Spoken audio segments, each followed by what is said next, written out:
The modification surgery had officially begun. The Thousand Sons apothecaries moved with practiced clinical efficiency. A young recruit was anesthetized and laid out on the operating slab. A scalpel opened the chest cavity, life support and monitoring rigs were attached, and the first stage of Astartes' transformation, the implantation of gene seed, began. Within the canon of Space Marine surgery, this procedure was considered the simplest, the safest. For Magnus's progeny, it had become anything but. Back when the Legion had still touched Holy Terra, their gene modification worked as reliably as any other legions. They had marched to punish rebellions without fail. But sometime during the Great Crusade, the Thousand Sons gene seed began to show corruptions, flesh mutations, declining success rates in subsequent implants, as if a malign fate clung to their blood. Axis's hand rested on the youth's forehead, pouring chi energy into him. The gene receptacle was seated in the chest and the seed placed within. Immediately it began to rewrite the recruit's genetics. The victim's body convulsed, the monitors jittered. The apothecaries watched the panels with white-knuckled concentration. Every new recruit was a gamble. Then the data stabilized. Axis's chi had driven something out of the implant. A nearby apothecary's voice broke the hush. "Look, the gene seed. Its form is changing." Where the implanted seed had once sported small fleshy tendrils, they receded under the purifying pressure of chi. The offspring of Magnus's gene seed reshaped itself into a perfect, smooth, spherical mass of tissue. "This is the ideal state," Ahriman breathed, awe and greed warring in his tone. He had been among the first Astartes modified on Holy Terra and remembered the original prototypes, flawless, theoretical models of what a gene seed should be. For reasons no one understood, later extractions had produced the small tentacles, the malformed octopoid forms that every Thousand Sons apothecary had learned to accept. He had never again seen this prototype alive and whole. This perfect seed registered 100% compatibility with the youth. There was no inherent danger. The recruit's vitals steadied. The surgeons finished suturing. The first operation of the day was a success. Once this soldier recovered, the next stages of Astartes' transformation could continue. Magnus's voice, quick, bright, almost childlike with relief, cut through the room. "Axis, my presage was right. You can cleanse this. Proceed with the next recruit. I want to know our success rate." One by one, recruits were brought in. Some were barely 10, some in their early teens. Axis moved from one child to another, his chi threading through each body before the seed was implanted. Over the next 10 hours, more than 30 surgeries were performed.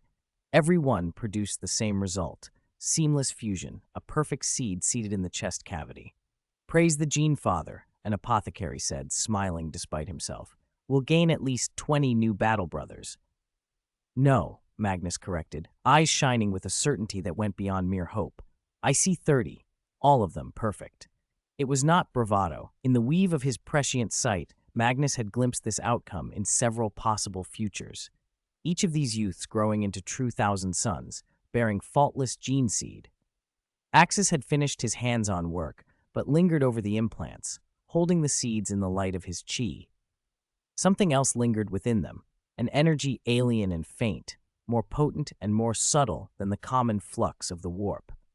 Had he not cleansed each seed at close range, he might never have felt it at all.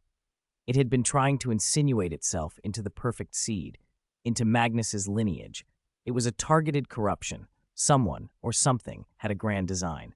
For the first time since stepping into the Thousand Sons orbit, Axis felt a pang of regret. The Primarch's gene lines were in the crosshairs of chaos.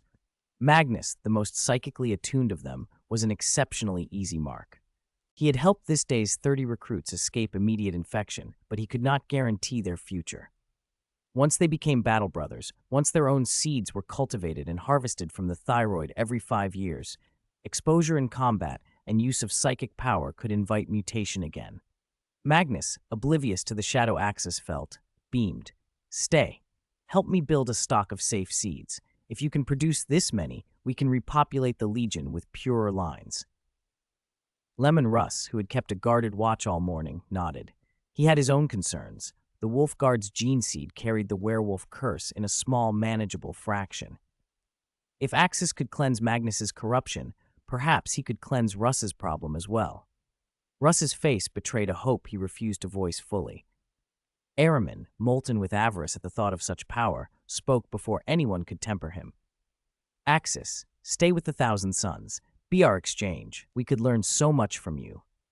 Axis's reply was immediate and blunt. I am a captain of the Wolf Guard. My company forms. I will not be seconded for decades. Russ barked a laugh that hid the concern underneath. You're our Wolf Lord, Axis. I can't very well spare you. Magnus tried to mediate. We could exchange 10 Astartes for the period. After a few decades, he would return to the wolves once I have secured the breed. Russ's response was a sharp gesture and a single wordless shake of his head. His face made it plain. No number of Thousand Suns was worth even one of his wolf cub captains. For half a heartbeat, the air chilled with tension. Ahriman's eyes glittered, and his staff hummed with psychic menace. Russ's hand drifted to the haft of his ice chainsword. Axis smiled thinly. He would not be kidnapped into service, even by a Primarch. Magnus's amusement evaporated. Ahriman's presumption had crossed a line. What are you doing, Ahriman? He snapped. Russ is my brother. Axis is our honored guest, not something to be seized. Stand down. I only want what's best for the Legion, Ahriman began, but Magnus cut him off. With a flare of raw sorceress power, the Primarch struck the gene seed offspring with a psychic tempest. Ahriman went down like a felled tree, knocked senseless. Strong Thousand Suns moved in, shackled, and bore him away. I will not repeat myself, Magnus said, his tone cold and final. There was a brief, heavy silence. Magnus softened then. Axis, Russ, there will be no coercion. But while you are here, please continue to help. Purge as many seeds as you can. Help with further implants. That is all I ask. Russ's shoulders relaxed and the hard line in his mouth eased. Axis cleared his throat and coughed, a small, formal sound. If I might, Lord Magnus, permission to speak with you in private? Of course, Magnus said. He inclined his head to Russ and led Axis to a secluded chamber. Once the doors closed, Axis removed the public face he had worn among the Primarchs and lowered his voice.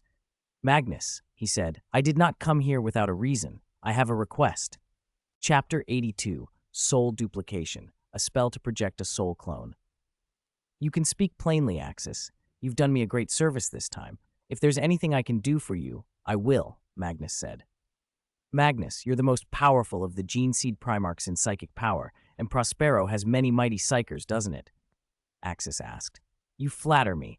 My psychic power is only, well, strong. Magnus deflected the compliment with a half smile, neither denying nor fully accepting Axis's praise. Prospero is an ancient home of psychers. Countless powerful minds have arisen here, leaving behind diverse knowledge and schools of thought.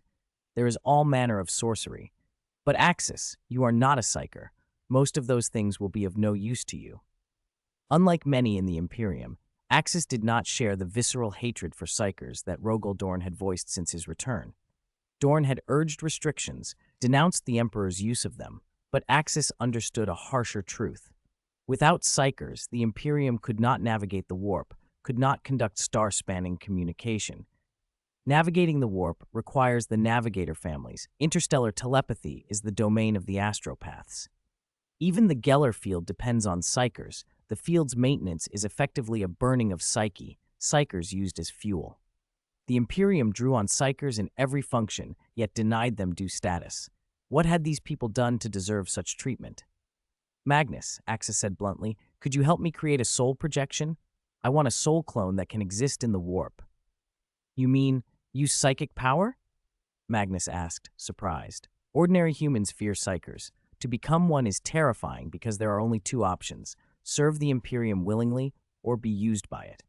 Now someone actually wanted to step forward and embrace that path. To be a psyker, one must have an innately powerful soul. It rarely appears as something acquired. As for projecting a soul, Magnus hesitated. Normally it was impossible, but sometimes with gene seed it could be done. Magnus's own gene seed was exceptional. When implanted in a subject, if the body adapted, there was a strong chance psychic power would awaken later, so long as the host could endure the genetic mutation. If Axis had been in Magnus's hands earlier, implanted with that gene seed and exposed to his chi energy, his resistance to warp disturbance might have been extraordinary. As for the soul projection ritual, it required an inherently powerful soul to succeed. You have a way? Axis asked. The warp was dangerous, the Chaos Gods fouled it, and the warp seethed with malignant things. If Axis did not possess chi energy, he would have kept well away. But chi energy changed the calculus. With it, and with the angelic halo he bore to cleanse chaos-tainted warp energy, Axis could use the warp instead of being consumed by it. Facing the 4 Chaos Gods and other demons without psychic defenses would be a great handicap. To overcome an enemy, one must understand it. With a strong soul and the ability to purify warp corruption, Axis had to make use of the power. Truthfully, Axis, I can assign a master from my legion to tutor you in the psychic arts, Magnus said, shaking his head. But for you to learn to wield psychic power yourself, I advise against it. The warp is not a thing to be trifled with. The Emperor is himself a psyker, and the lady with me, Kasha, is powerful as well, Axis replied. He did not plan to tell Magnus the full truth about his soul or the angelic halo. Magnus's connection to the warp was deep and noisy. He was always under subtle surveillance by the malign beings there. Axis only wanted the other man to create a powerful soul projection for him in the warp. I do have such a spell, Magnus admitted, but your soul must be strong enough. If it's weak, the projection will fail. Some Prospero sorcerers have made soul clones to send into the warp in their stead, to explore and shield the original mind. It can protect the true soul and body, but it has risks. A weak projection cannot withstand what lurks there, and if the projection is destroyed, the primary soul can be left debilitated for a long time, possibly permanently scarred. I am confident in my soul, Magnus. Make the projection so my soul clone can exist in the warp and draw warp energy, Axis said. Magnus considered, then nodded. If you insist, I can help you, Axis. Thank you, Axis said. Don't thank me yet, Magnus replied. If this ritual produces any side effects, I will not be held responsible. If it succeeds and a projection is released, you must give me compensation. Serve in my legion for 50 years. Axis saw room to negotiate. Since he had come alone, an arrangement could be struck. I have a better offer, he said. Chi energy is not something only I possess. I can create a being infused with chi energy to serve in your legion permanently. How does that sound? Create a being with chi energy? Magnus asked, surprised. The Emperor had believed that chi energy was unique to Axis. If Axis could reproduce it, he held secrets even the Emperor did not know. I can, Axis said. Will you accept that trade? If what you say is true, I accept. When do we begin? Magnus agreed after a moment's thought. Now, Axis said. All right, Magnus replied. He had Axis stand still, raised his psychic staff, channeled vast arrays of power, intoned the ritual phrasing, and cast the soul projection spell. The moment the spell completed, Axis felt something uncanny, like a copier taking an imprint of him. His soul was split into an alternate form. In the warp Axis's essence became a great golden-green mote of light. He felt the projection's presence clearly. It could dip into the warp and siphon energy, sending a portion back into his body. Sitting cross-legged, Axis began to experiment. The projection guided the chaotic warp energy, and when it returned to him, it transformed into a strange golden-green psychic current. Chi energy indeed resisted warp corrosion. The angelic halo's purifying effect allowed him to funnel that power safely. He could purify warp taint and release usable energy. This is remarkable, Magnus said, astonished. The projection's strength exceeded his expectations, more powerful than many high-level psychers, comparable to some in his own legion. Thank you, Magnus. I will now honor my promise, Axis said, satisfied. You're welcome. It's a bargain, Magnus replied. He had no doubts the ritual itself was within his power, and he hoped Axis's offered creation would satisfy him in return. Magnus, could you prepare some of the best soil on all of Prospero and a few barrels of your highest-grade nutrient solution and bring them here? Axis asked. The priority was clear. Get a cultivator planted for this magic pony, satisfy his request, and leave Prospero quickly. The best soil on Prospero? What do you need soil for? A nutrient solution? Magnus asked, baffled. Hadn't Axis said he would recommend someone who could use chi? Why all the secrecy? You don't need to ask, Magnus. Just prepare what I've requested and send it over, Axis replied. When he fled Vegeta, he'd taken over 20 cultivator seeds with him. Only 2 had been used so far. Magnus nodded and ordered his subordinates to prepare everything at once. Less than an hour later, a large quantity of rich black soil arrived, along with several hefty barrels of green nutrient solution. After the supplies were laid out, Magnus dismissed his gene seed offspring and left only Axis and himself in the chamber. Axis, I've prepared what you asked. Now tell me what you intend to do. Are you going to let me use this chi? Magnus asked. No, chi is a very special power. It belongs to me alone, Axis replied. Cultivators could use chi, but their successful gestation required Axis's own ki. If a cultivator tried to plant itself and receive chi from anyone else, it would not work. Axis had already tested that. Even Do-Oh's chi couldn't give rise to a cultivator. I plan to cultivate a very unusual life form, Axis continued. Magnus, I'll need some of your blood. Once it grows, that life form will recognize you as its master, essentially becoming one of your gene seed offspring. Magnus's mind raced. So Axis's chi could be given to an alien life form? Or perhaps chi itself originated in such creatures? He thought of a dozen implications at once. Had Axis accidentally discovered an alien power? Was chi derived from a living species? Don't overthink it, Axis interjected. Chi is unique to me in the universe. The life form I hatch will be the only creature that can be induced to use chi via my power. They are allowed to use it, nothing more. He produced a green cultivator seed from his robes. You're planting something. Is it a plant or an animal? Magnus asked, eyeing the seed. It's half plant, half animal, Axis said. A very special organism that strengthens itself by absorbing the blood of other species. I will use your blood and my chi to accelerate its growth. Without my chi, it cannot develop at all. If it succeeds, the cultivator will inherit more than half of your genes and will function as one of your gene seed offspring. Magnus's eyes glittered. If it's effectively a gene seed offspring, perhaps we could add something else. Axis perked up. Oh, Magnus, do you have an idea? Speak freely. As nourishment, I want to use my gene seed, the perfected prototype you refined with chi. And while you accelerate growth with your chi, I'll feed it psychic power from my side. It absorbs genes. Using the perfect gene seed could be ideal. Maybe the psychic energy will produce unexpected results. Axis regarded him with a hint of surprise and approval. As befits the Archmage among the Primarchs, a mage's scientific curiosity was singular, but the idea was excellent. He agreed. Soon a handful of Thousand Suns brought in the perfect spherical gene seed Axis had helped refine. Magnus cut open the black soil and placed the gene seed in the center. Axis laid the green cultivator seed on top, buried it, doused the hole with a barrel of nutrient solution, and Magnus sliced his palm to add his blood. Just a little, Axis said. Now I will begin to activate it with chi. You try to inject psychic power. They began in tandem. Axis poured his Super Saiyan chi into the seed. Magnus funneled his psychic energy. Axis could feel the cultivator seed, the instant it woke, devour the prototype gene seed and start drawing in Magnus's psychic feed. But the incubation did not finish in a few minutes. Half an hour passed before Axis halted his chi, and Magnus stopped his psychic input. Do you think it will grow superhuman organs, like a space marine? Magnus asked. Perhaps, Axis replied. The gene seed underpinned all space marine modification. Superhuman organs developed from it. Magnus reflected on the Blood Angel's ancient rites. Implant a gene seed, feed recruits the Primarch's blood, seal them in sarcophagi, and nourish them until the body grows its own organs. Unlike implants, that method coaxed organs to develop internally. Magnus's experiment was similar in principle. Here, human recruits were replaced by a cultivator. Maybe, he thought wryly, one day he could try the same with Russ's gene seed and a Space Wolves variant.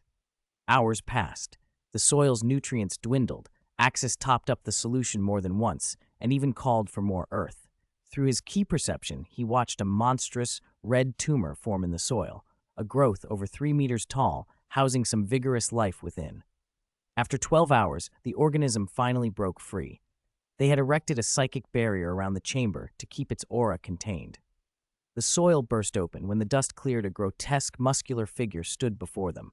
It was about 2.3 meters tall, its skin a blood-red crimson, its build overwhelmingly powerful. Aside from pointed ears and red skin, its face and form retained human features, eyes like any man's, no bestial deformities. It was bizarre, but strangely familiar. Ha! At least the skin color matches mine, Magnus said, pleased. The connection hit him immediately, the bond that marks a gene seed offspring. This cultivator, born through the method they'd employed, recognized that tie. Its body had indeed developed the telltale superhuman organs Magnus had hoped for. Its musculature exceeded that of an average Astartes. It had 2 hearts beating strongly, and black carapace connection points had formed across its frame. Axis, through Chi, also perceived the control dynamics. Despite the cultivation using Magnus's gene seed and blood, Axis's Chi granted him ultimate authority over the creature. Just as with other cultivators, the provider of the Chi of life retained the highest claim. The red creature stepped before Magnus and dropped to one knee. "Father," it said, voice deep and resonant. Axis watched as the cultigen pledged itself. The creature extended a hand, a ball of blue-white Chi spiraling in its palm. Magnus felt like his heart might burst, seeing that Chi in another's grasp. "Excellent," Magnus said. "Do you also possess psychic power?" "Yes, Father," the creature replied. "I have perfectly inherited your gene seed. I have inherited everything from you." Its eyes glowed faintly blue. Objects in the room rose and hovered, clear evidence of psychic ability. "Good," Magnus said, triumphant. "From this day, you are a member of the Thousand Sons Legion. You are my gene seed offspring." This cultivator was a perfect gift. It had taken Axis's gestational method, absorbed Magnus's perfected gene seed and blood, and emerged with both Chi and psychic power, a hybrid born of alien method and Primarch genetics. "Mr. Axis, strictly speaking, would my special gene seed son be considered an orc?" Magnus asked, looking at Axis. "How could he be an orc?" Axis smiled. "There is a very high proportion of human DNA in him. You could even tell with a gene test. His genetic purity is higher than some abhumans. We humans recognize orcs by their skull structure. If he'd been a first-generation cultivator, maybe, but once you add Primarch blood or a gene seed, it's different," Axis continued. "It's a pity the first cultivator was made the normal way. If Russ's blood had been added, the cultivator gene seed might not have been wasted. Cultivator gene seeds, after all, manifest in this Warhammer universe rather than in the original Dragon Ball world. In a way, they're similar to orcs.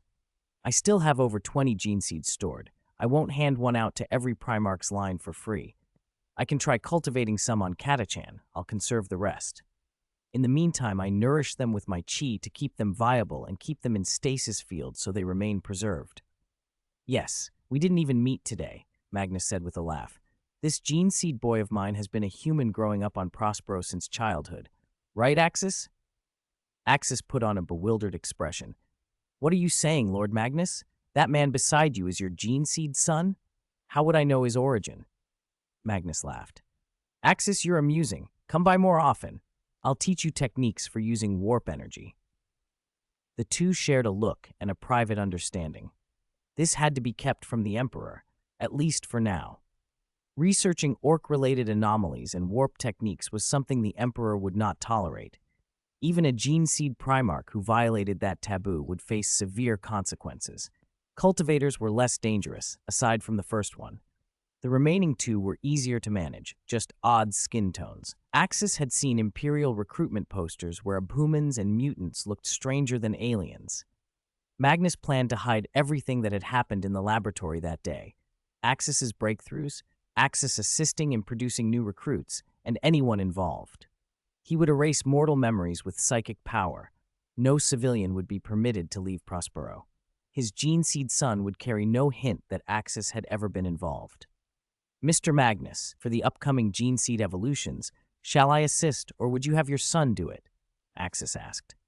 "I think if you cooperate with my son, you can evolve more perfect gene seeds. The number of recruits we can transform will increase," Magnus said. Even with this unusual son, Magnus did not intend to exclude Axis. The boy had been born through Axis's work, and Axis's Chi was purer than the boy's would be. Perfect gene seeds would eventually replace all the mutated stock. "All right, I will help," Axis said. "I won't let you work for nothing," Magnus added. "I'll give you a special gift, and a special gift for your space wolves." "Oh, what kind of gift?" "I can help your space wolves train some special space marines with psychic abilities. Psychers in a chapter are invaluable. They can foresee dangers, predict enemy movements, boost combat with offensive psychic arts, cast teleportation, and help guard against the intrusion of warp life." Axis's jaw dropped. That was the intellect library, an idea that shouldn't exist here yet. In the original timeline, the intellect library was formalized decades later by Magnus with Sanguinius and Chagatai Khan, establishing Thousand Sons training wings and encouraging other legions to found equivalent institutions. Some Primarchs opposed Psykers within their ranks: the Iron Warriors, Space Wolves, Imperial Fists, Iron Hands, and Death Guard among them. The Space Wolves insisted their rune priests were not Psykers, that their power came from Fenris itself, not the warp. It was self-deception. The so-called natural power was also psychic in nature. In the original history, Russ loathed Psykers, though he himself possessed psychic ability, and in the Battle of Prospero, it had been crucial. Axis knew Russ had psychic power. Axis had sensed it, though the big wolf hid it well. He'd hoped Russ's attitude would be softened by Axis's influence, but Magnus's offer still surprised him. "I should discuss this with my father, Russ," Axis said. "Fine, I'll speak to him," Magnus replied. He planned to press the intellect library idea on the Emperor later, but he would try Russ first while Russ was here. Magnus looked at the boy who stood nearby. He favored him. "From today, I give you a new name, Gris." "Yes, father. From today, I shall be Gris," the boy answered. "I've already notified the armory. Go collect your power armor and equipment. Meet your brothers." With a push of psychic might, Magnus had alerted the tech priests and begun implanting selected false memories across Prospero. For the public story, Gris would have been born and raised on Fenris and simply undergone gene seed transformation. No one would know Axis's hand in it. Gris nodded and left for the armory. After that, Magnus and Axis went to Leman Russ's quarters. "Brother, your little wolf cub helped me greatly. I'm returning him to you. For the near future, please consider him a guest on my world," Magnus said. "Axis, it's fine if you help. Just don't take him from me," Russ replied. "Everything else is negotiable." "I have an extraordinary plan I want your help with," Magnus said. "What plan?" "I call it the Legion Intellect Library. The idea is to cultivate a number of Space Marines capable of wielding psychic power in each legion." Magnus sketched the plan eagerly. He did not notice Russ growing darker and darker. "Drop it, brother," Russ said finally. "Psychic power is dangerous. It is an evil force." Magnus looked taken aback. Axis was stunned. He had expected Russ to be more receptive. "Why? You know how useful Psykers can be to the Imperium." "Yes, the power comes from the warp, but used correctly, it can be controlled." "Unfortunately, I know," Russ replied. "Every time I travel the warp, I feel an immense, malign presence. It reaches out, a wild call. I don't want to answer that mad thing inside the warp. Some parts of the Imperium need Psykers, but I will not cultivate them within my legion." "Then am I evil?" Magnus shot back. "Is our father evil? The two of us are among the most powerful Psykers among humans." "It's different," Russ said. "Father's power feels hallowed, golden. You haven't seen Father's true side. If you looked closely, you'd find he is colder, darker than we imagine." Magnus snorted coldly. As the most potent Psyker in the Imperium after the Emperor, he could see the Emperor's projection in the warp for what it was. That presence, terrible, immensely powerful, was not devoid of danger. "I only meant to help you, to offer you something of good faith. If you won't accept it, forget it." Magnus began to leave and shot Axis a long, meaningful look. "Hide your psychic nature," he seemed to say. "Wait," Axis called after them. He stepped between the Primarchs. Talking openly could prevent a lot of misunderstanding. "Father, actually, my secret deal with Magnus involves psychic power. I asked him to help me craft a special method of soul projection so I can access warp psychic power." "What? Axis, what are you saying?" Russ's face flamed. "Psychic power is corruption. Your chi is sacred. Why would you dabble in that evil? Has Magnus corrupted you?" "I asked him willingly," Axis said calmly. Chapter 85, Subspace, Seeking the Power of the God of Order. Russ stood stunned for a moment, mouth agape. Then he looked at Axis with something like anger. "Does this kid even know what he's doing?" "Axis," he barked, "Father told me your chi can resist the power of the warp. The warp's power is an evil force. Everything within it is corrupted. You are the purest among us. You could have preserved humanity's purity, used that gift to oppose the warp. Instead, you willingly embraced it." Axis did not flinch. "Then, Father," he shot back, "do you really understand the warp? Do you know what lives there? Do you understand the enemies you're about to face?" He laughed at the imperial truth and the human emperor's gospel of certainty. Yes, the emperor had sacrificed everything for humanity, 10,000 years on the Golden Throne, torment and vigil, and in the process he had become something other than man. He had accumulated countless dark aspects, festered with negatives until, at any moment, the dark thing inside him could explode outward and, like Slanesh once did, devour the souls of humanity and ascend. The threat from the warp was enormous. Even if it did not manifest outright, those malign presences would persist, watching and probing humanity's development. The less the Emperor told his Primarchs of the truth, the more vulnerable they were to corruption, more easily exploited by the warp. Even Horus, whom the Emperor trusted most, knew little of the warp beyond a few factions. He understood neither their differences nor what truly stood behind them. Axis insisted he understood the warp far better than the Gene Seed Primarchs. The warp was not something you could ignore to make it stop affecting you. The Chaos Gods were the pinnacle of Empyrean power, immortal, indestructible entities fused into the fabric of the Immaterium from the moment of their birth. They were not direct inhabitants of the physical universe, yet they manipulated it, spawning daemons, corrupting minds, bending mortals to their forms of devotion. They were the top of the ladder in the Warhammer cosmos, and without absolute certainty he could resist their corruption. Axis would never rashly accept psychic power. But if his chi and his angelic halo could genuinely counter and purify the warp's influence, then embracing that power would be a chance worth taking. Knowing your enemy is the only way to defeat them. If he only trained his chi and sought Super Saiyan strength in the material universe, how far could he go? A single fit of anger could hand him to Khorne. Any significant emotional flux could be exploited. What use would legendary strength be if he could not feel anger? Worse, there was the ever-present danger of chaos corruption. Axis was no saint. If the Chaos Gods set their sights on him, he might not be able to resist. This was not merely psychic intrusion, it was an emotional vulnerability. He could not guarantee his six senses would remain pure, or that desire would never stir in him.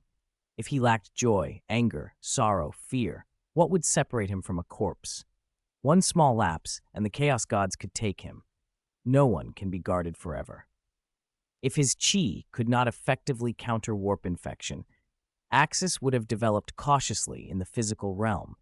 He might even keep a null by his side as a custodian. He would not dream of defeating the Chaos Gods. Only beings with universe-level power could hope to destroy them. Their principal enemies were not the Emperor, but themselves. Their eternal great game pitted them against one another. Even if a legendary Super Saiyan from the Dragon Ball universe was ferocious enough to shatter planets in play, he could still be undone by other means. Immortality was no guarantee. The only escape was God power. Axis could not become a Super Saiyan god by the normal ritual unless he had Saiyan blood. Vegeta reached godlike states only by tapping into angelic power, by aligning with Whis and Beerus's divinity. In the material universe, no one wielded true god power. Even the Citan commanded only primitive cosmic forces. Only by developing psychic power, strong enough to interact with the Immaterium, could he hope to counter the warp and open a path to god power. By blending his ki with the angelic halo that cloaked his soul, Axis could better resist the warp and, eventually, gain a chance to comprehend god power. Without that comprehension, even immense might would be little more than a savage force in the face of the Chaos Gods. The warp's power is horribly evil, Russ said quietly. Every time I pass through it, I feel that savage malignance. If I hadn't felt it, I wouldn't be so wary. I've seen psychers open gates between real space and the warp and let daemons through. Some psychers have done monstrous things, controlling people, even crushing a space marine from a distance. My brother, Magnus said, the warp is terrifying, but I think Axis is right. You don't understand it. You simply don't know. Magnus knew the feeling Russ described. When he explored the warp, he had felt the same compulsion, as if something called to him. At first he blamed some trickster apparition, but later he discovered it was not so simple. Perhaps all the Gene Seed Primarchs had sensed it and never spoke of it. I only know that Father protects us, that he protects humanity from those demons, Russ replied. Everything I do is for the good, against the warp. The human emperor taught me secrets you don't know. Axis met his father's gaze. The Emperor had indeed intended for Axis to learn about the warp. Kasha had been placed at Axis's side as his guide. When Axis and Kasha had set their cards on the table, Kasha had revealed much, secrets about the warp Axis had not known. Before Slaanesh was born, the Eldar pantheon had been more like gods of order than of chaos. They were not as malign as the chaos gods. Combined, the Eldar gods could oppose a single warp god. Only after the Eldar's decline did Slaanesh annihilate them. Axis planned to use his ability to purify warp auras to reach these gods of order and borrow their power. There was, for instance, an Eldar goddess said to be imprisoned by Nurgle. Axis wanted to find a way to seize that goddess's power, the power of order, and fused with his physical might, become an existence comparable to, or even exceeding, the Emperor. I created a soul projection for Axis so he could extract a bit of warp energy, Magnus said. Axis's chi gives him strong resistance to the warp. Think of him as a purifier. As long as the amount we draw at a time is small, it's safe. Axis was safer than most psychers. He cooperated fully, demonstrating his psychic faculty. He did not merely use chi to filter the warp. His physical soul and angelic halo were integral. He cast out a golden-green psychic aura, power-colored by Axis's own nature, not the chaotic, corruptive signature of warp psychic energy. It felt different to Russ, balanced, calm, not the pure malice he'd feared. For the first time since the argument began, Russ felt something like relief. I hope the choice you two made today is right, Axis, Russ said. Do not let yourself be led astray by what lies in that space. Father, if you want to understand, come with me to see Kasha, Axis said. Kasha is the person the Emperor left with me specifically so I could learn about the warp. Russ nodded. If this was the Emperor's intention, he wanted to know the truth himself. Father had already arranged for someone to brief Russ on this matter, and as his son, Russ naturally expected to be included. May I listen in? I've been studying the warp myself, and I'd like to hear what another powerful psyker has to say. To be honest, a blue, bird-headed man keeps appearing in my dreams, Magnus said from where he stood. Over the years, Magnus had probed the warp, and that avian figure had even tempted him, offering to cure his gene seed offspring's flesh mutation in exchange for one of his eyes. Magnus had refused. It was one of his own eyes. Now, with the perfect gene seed Axis had created, that bargain might be unnecessary. Note, some accounts say Magnus was always one-eyed, or born with an extra eye, but the version used here has him born with 2 eyes and later trading one with a warp entity. Axis nodded, pleased.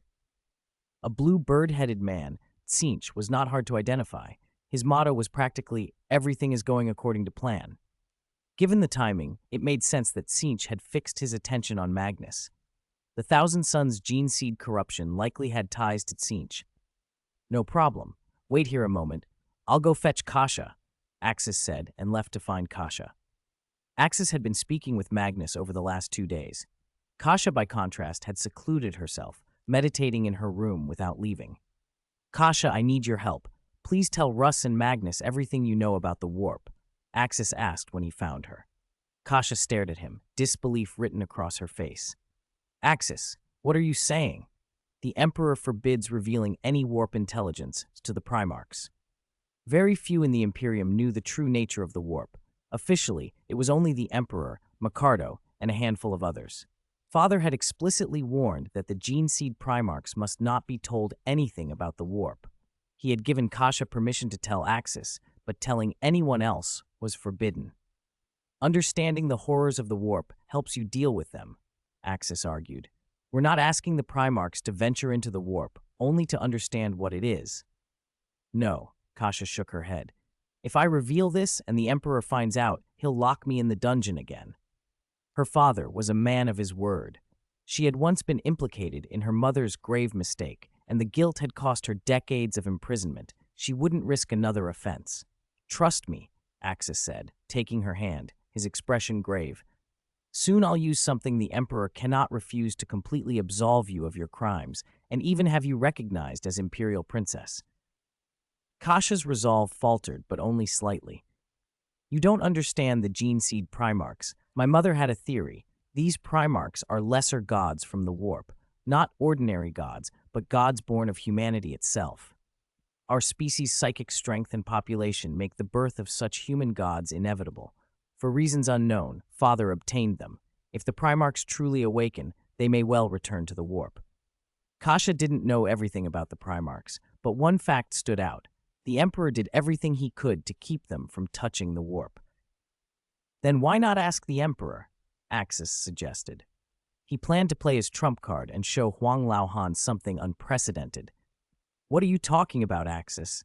Don't contact Father now. If he discovers what you've been up to, you're finished, and I'll be dragged down with you, Kasha protested. Though Father hadn't explicitly forbidden her to know Axis's true identity or to befriend him, the whole affair made her uneasy. The two cultivators under Axis's command were a complication she didn't want to explain. You should keep those cultivators a secret, Axis said. I won't use them this time. We can't let your father find out. You have to tell me everything first. I'll decide if it's worth the risk, Kasha said. All right, it's a communication function I discovered by accident. Two combat power detectors can maintain contact with each other across the distance of a planet, Axis explained. Father already knows that, Kasha said. It's merely a planetary communication. The Imperium uses similar systems. Our comms even work across star systems, and we can transmit over several light years. It's just the speed of light that is the limit. That's why psychic communication exists. It's not limited to a single planet, Axis insisted. What if it could provide real-time communication across hundreds, thousands, or tens of thousands of light years? Kasha looked at him as if he'd lost his mind. Your combat power detector doesn't do that. Not by itself, but with powerful signal base stations, detectors within range can link. Do you know what that means? Axis asked. Humanity could break free from relying on psychic communication. The Emperor had always sought to free humanity from the warp. Even if Huang Laohan's webway and the hyperspace engine succeeded, communication still depended on the warp. If this system worked, the warp's role in communications could be sealed off. You're sure? Do you have the schematics for these base stations? Kasha asked. Not the blueprints, Axis admitted. But by reverse engineering, I believe human technology could figure it out. Kasha hesitated. I can tell, Father, but the warp thing is still dangerous. Axis rolled his eyes at her mistrust of the Imperium's high magos. It's not as dire as you think. We approach it carefully. First, tell the Emperor the good news and make him happy. We found another gene seed Primarch, and I saved one, plus this breakthrough. That should put him in a very positive mood. Tell him we've done this. Axis had a knack for phrasing things to sway people. As he spoke, Kasha's eyes brightened. That might work, she said. She sat cross-legged, activated her psychic senses, and sent her mind into the warp to contact the Emperor. The father and daughter established psychic communication. Having recently found Sanguinius, and with the rescue of a second Primarch, the Emperor was indeed in a better mood than usual. Kasha, do you have anything to report? He asked. Father, Axis has discovered another function in the combat power detector, she replied. With enough signal base stations, real space communication could be achieved without the warp. I never suspected the detector could do that, the Emperor said. When I first examined its communications, I thought it worked only within a single planet. You have done very well. Would you like any reward? Father, serving the Imperium and serving you is reward enough, Kasha replied, addressing him as father at Axis's prompting. I will remember your contribution. I will have Micardo begin research at once. These signal base stations are of great importance to humanity, the Emperor said. Axis had judged correctly. The Emperor was pleased. It was time to put the next step of their plan into motion. Father, Kasha went on, Axis and I are currently guests on Magnus's sorcerer world. Axis used his chi to help him address his gene seed mutation. Good, the Emperor approved. Magnus hosted us, and during a banquet he confided in Axis. A blue, feathered, bird-headed being has been troubling him in the warp, and Magnus's gene seed mutation may be connected to this creature. The Emperor's calm broke. What? A blue, feathered, bird-headed man? Damned Cinch! He roared. The Emperor's rage flared instantly. Even thousands of light years away, Kasha could feel her father's fury in the psychic link. She opened her eyes, nodded to Axis, and a faint smile curled at the corner of her mouth, exactly as Axis had expected. Axis returned the signal with a thumbs up. Proceed. I told him explicitly not to probe the secrets of the warp. Why didn't he listen? Tell me everything in detail, the Emperor demanded. Father, Russ and Axis visited Prospero as guests, and Magnus received us graciously. There were problems with his gene seed offspring, a kind of flesh mutation. You know of this already, Kasha said, following Axis's prompts as she spoke to the Emperor. I do. I'm aware of his legion's troubles. I have been seeking a solution, but now is not the time to act, the Emperor answered. Because they had sprung partly from the warp, some of them almost like lesser gods, the Primarch's gene seeds could not be completely severed from warp influence. The Emperor had known from the moment he forged the gene seed Primarchs that some might betray him. It was an unavoidable risk. The gene seeds were all flawed to varying degrees. He intended to carry the Great Crusade forward while slowly repairing those flaws. Axis's chi has remarkable resistance to the warp, Kasha continued. Axis used his chi to help the gene seed evolve. After the evolution, the seed became a perfect sphere, a flawless ball of flesh. I know, gene seed should be pure, untouched by the warp. Continue. What happened next, especially regarding that blue-feathered bird-headed thing?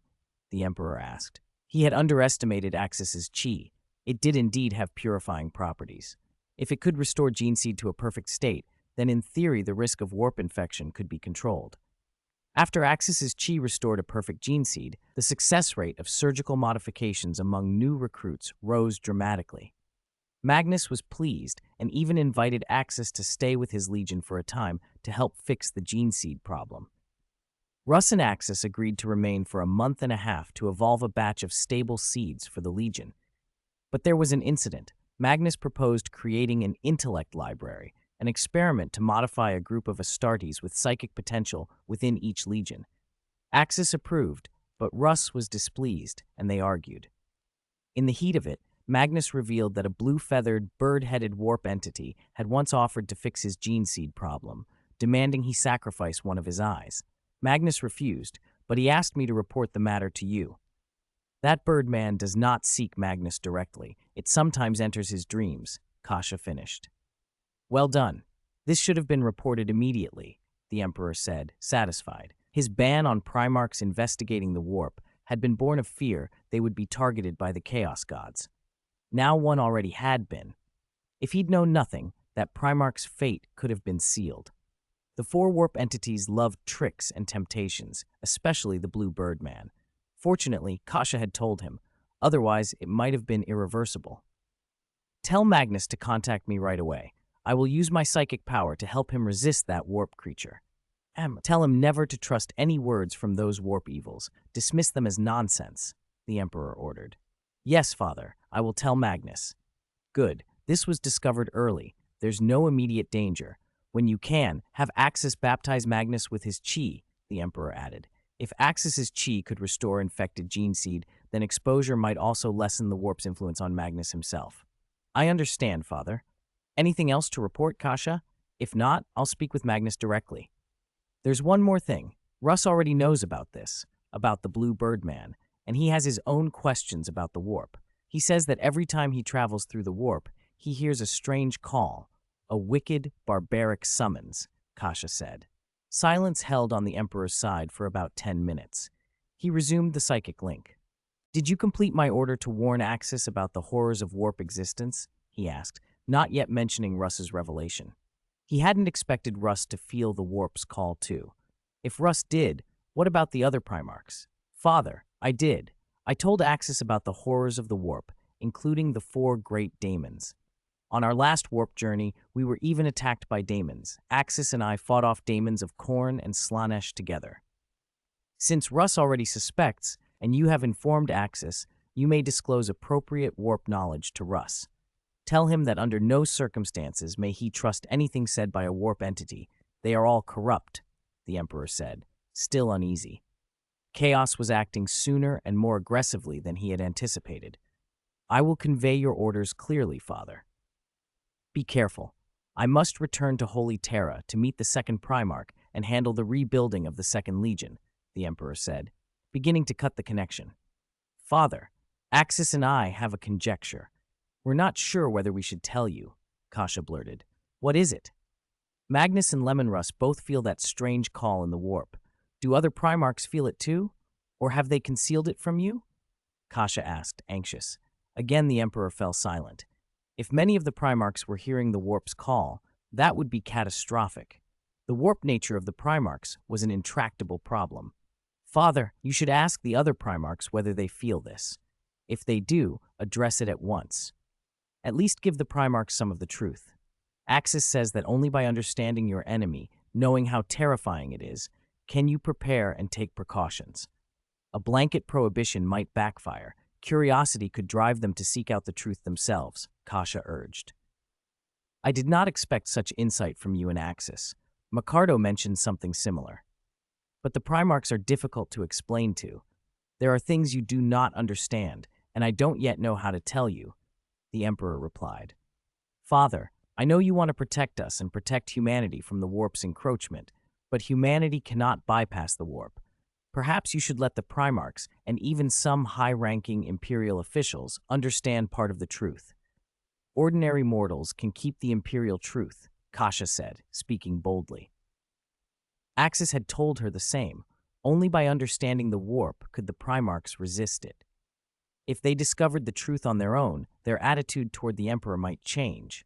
One reason why half of the Primarchs would rebel in the future. Rome wasn't built in a day. I understand. The Emperor's reply was short, and then the psychic link cut. Axis, I told Father what you said. He agreed I may inform Magnus and Leman Russ of chaos and the warp, but he didn't answer about telling the other Primarchs or asking them whether they feel the call, Kasha told Axis. That's fine. Some things take time. I've pretty much figured out your dad's personality now. He's introverted, Axis said. The Emperor was taciturn, even withdrawn. Without persuasion from people like Micardo, he probably would not have led as he did. Introverted rulers often struggled to communicate, and poor communication breeds misunderstanding. People guess your thoughts, you guess theirs, and the Primarchs might never realize the Emperor was protecting them. Once that misunderstanding takes hold, it can rot a relationship. That was why Axis planned to set a subtle trap for the Emperor, an attempt to pry open the conversation. Axis, what do we do next? Kasha asked. First, tell Russ and Magnus, Magic Pony, some information about the warp, Axis said, clearing his throat. He'd accidentally used the nickname. Is that the nickname you gave him? Magic Pony. Kasha laughed. Relax, I only meant to lighten the mood. Come on, we'll tell them the news. They went to the adjacent room immediately. As they entered, Magnus's voice made Axis freeze. Are you back, Tailboy? Magnus called as Axis stepped into Russ's chamber. Magnus's psychic presence was enormous. If he chose to, he could hear almost anything on the planet. He had already heard much of the conversation from the next room, everything except the Emperor's private exchange with Kasha. The nickname stuck. This child was mischievous. A joke. Don't take it seriously. Serious matters now. The Emperor has agreed to let Kasha tell you about the warp. After this, the Emperor requests a private conversation with Magnus. He will also provide psychic protection to ensure that the blue-feathered birdman cannot trouble you, Axis said. Kasha drew a breath, stepped forward, and explained. She described the warp's 4 great gods, the entities born from the negative emotions of the material universe, who controlled fear and blood, war, life and plague, cunning and change, and pleasure and excess. She explained the hierarchy of daemonic beings, greater daemons, bloodletters, seekers of secrets, the great unclean ones, lords of change, and in the material realm the corrupted, chaos lords, chaos champions, chaos chosen, and demon princes. She explained warp corruption and the protection offered by a Jeller field. Above all, never trust any word from the denizens of chaos. So that's it. So the blue birdman is a chaos god, or at least one of his greater demons, Magnus said, surprised. Yes, Father will use his psychic power to help protect you. You should also build a substantial Jeller field around your quarters, Kasha advised. I understand, Magnus nodded. Russ, however, was silent, absorbing it all. Gods existed, terrible and corrupt beings born from humanity's darker impulses. If that was true, then the imperial truth, that there are no gods, looked absurd. Yet Russ also grasped why the Emperor had crafted that truth. Ordinary people, once they knew gods existed, would instinctively believe in them. and belief could spiral into superstition and disorder. The Emperor had built a lie to keep humanity from falling into that precipice. Ordinary mortals always lean toward faith. It seemed a natural inclination. Then I have one last crucial question, Russ said. Why do we gene seed Primarchs feel this strange familiarity, this inexplicable call when we travel through the warp? Magnus opened his mouth, then closed it. Kasha stepped forward. I'm sorry, Lord Russ, she said. What the Emperor allowed me to tell you is all I can reveal for now. Information about you gene seed Primarchs is classified at the highest level in the Imperium. Even I don't know the specifics. Why were the Primarchs drawn to the warp? Why did it feel familiar? Why was there that irresistible summons? Kasha did not know the exact answers. Perhaps her mother knew, perhaps her father did, but whatever the truth had been, it had been buried. Russ began to press, but Magnus, standing behind him, put a hand on his shoulder and shook his head. We know enough, Russ. Don't press it. Kasha doesn't know the specifics, and Axis doesn't either. We must trust Father. He forbids our exploring the warp for a reason. It is dangerous. Even I, with the greatest psychic power among you, would be a target for the malign things there. Russ nodded. He had learned enough today. The knot of questions in his chest loosened. Those 4 entities in the warp are monsters, Axis said bluntly. No matter what they whisper, we shouldn't trust them. Axis was not wrong. The 4 Chaos Gods did not always lie, but they never spoke in honesty without a web of deceit. They could reveal fragments of truth to ensnare minds, as when they showed Horus a vision of 10,000 years hence, a ruined Imperium and the Emperor on the Golden Throne, and used that to push him to rebellion. They omitted that Horus himself would help make that future real. Axis had read the end and the death, and knew how warp-born deception could be wielded to ruin even the greatest. You needn't worry about me, Axis, Russ said, rolling his eyes. Magnus changed the subject. Russ, my brother, do you still oppose my Legion Intellect Library plan? They had learned part of the truth about the warp today, thanks to the psychers of the Legion Intellect Library.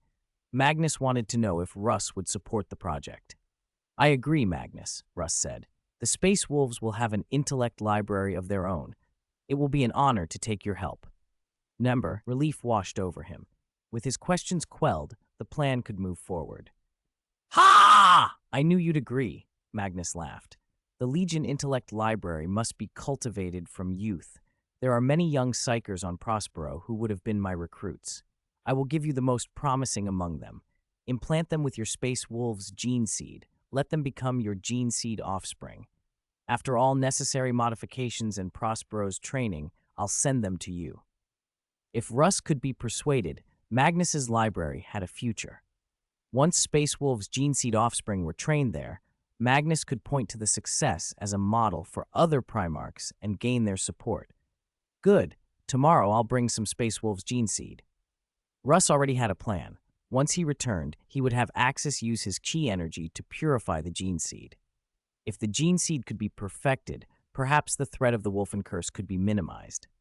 Only then would he feel comfortable leaving Space Marines implanted with that seed on Prospero. I must be off, brother, Magnus said. I still have things to discuss with Father. They parted. Magnus returned alone to meditate, reaching out to the Emperor through the warp.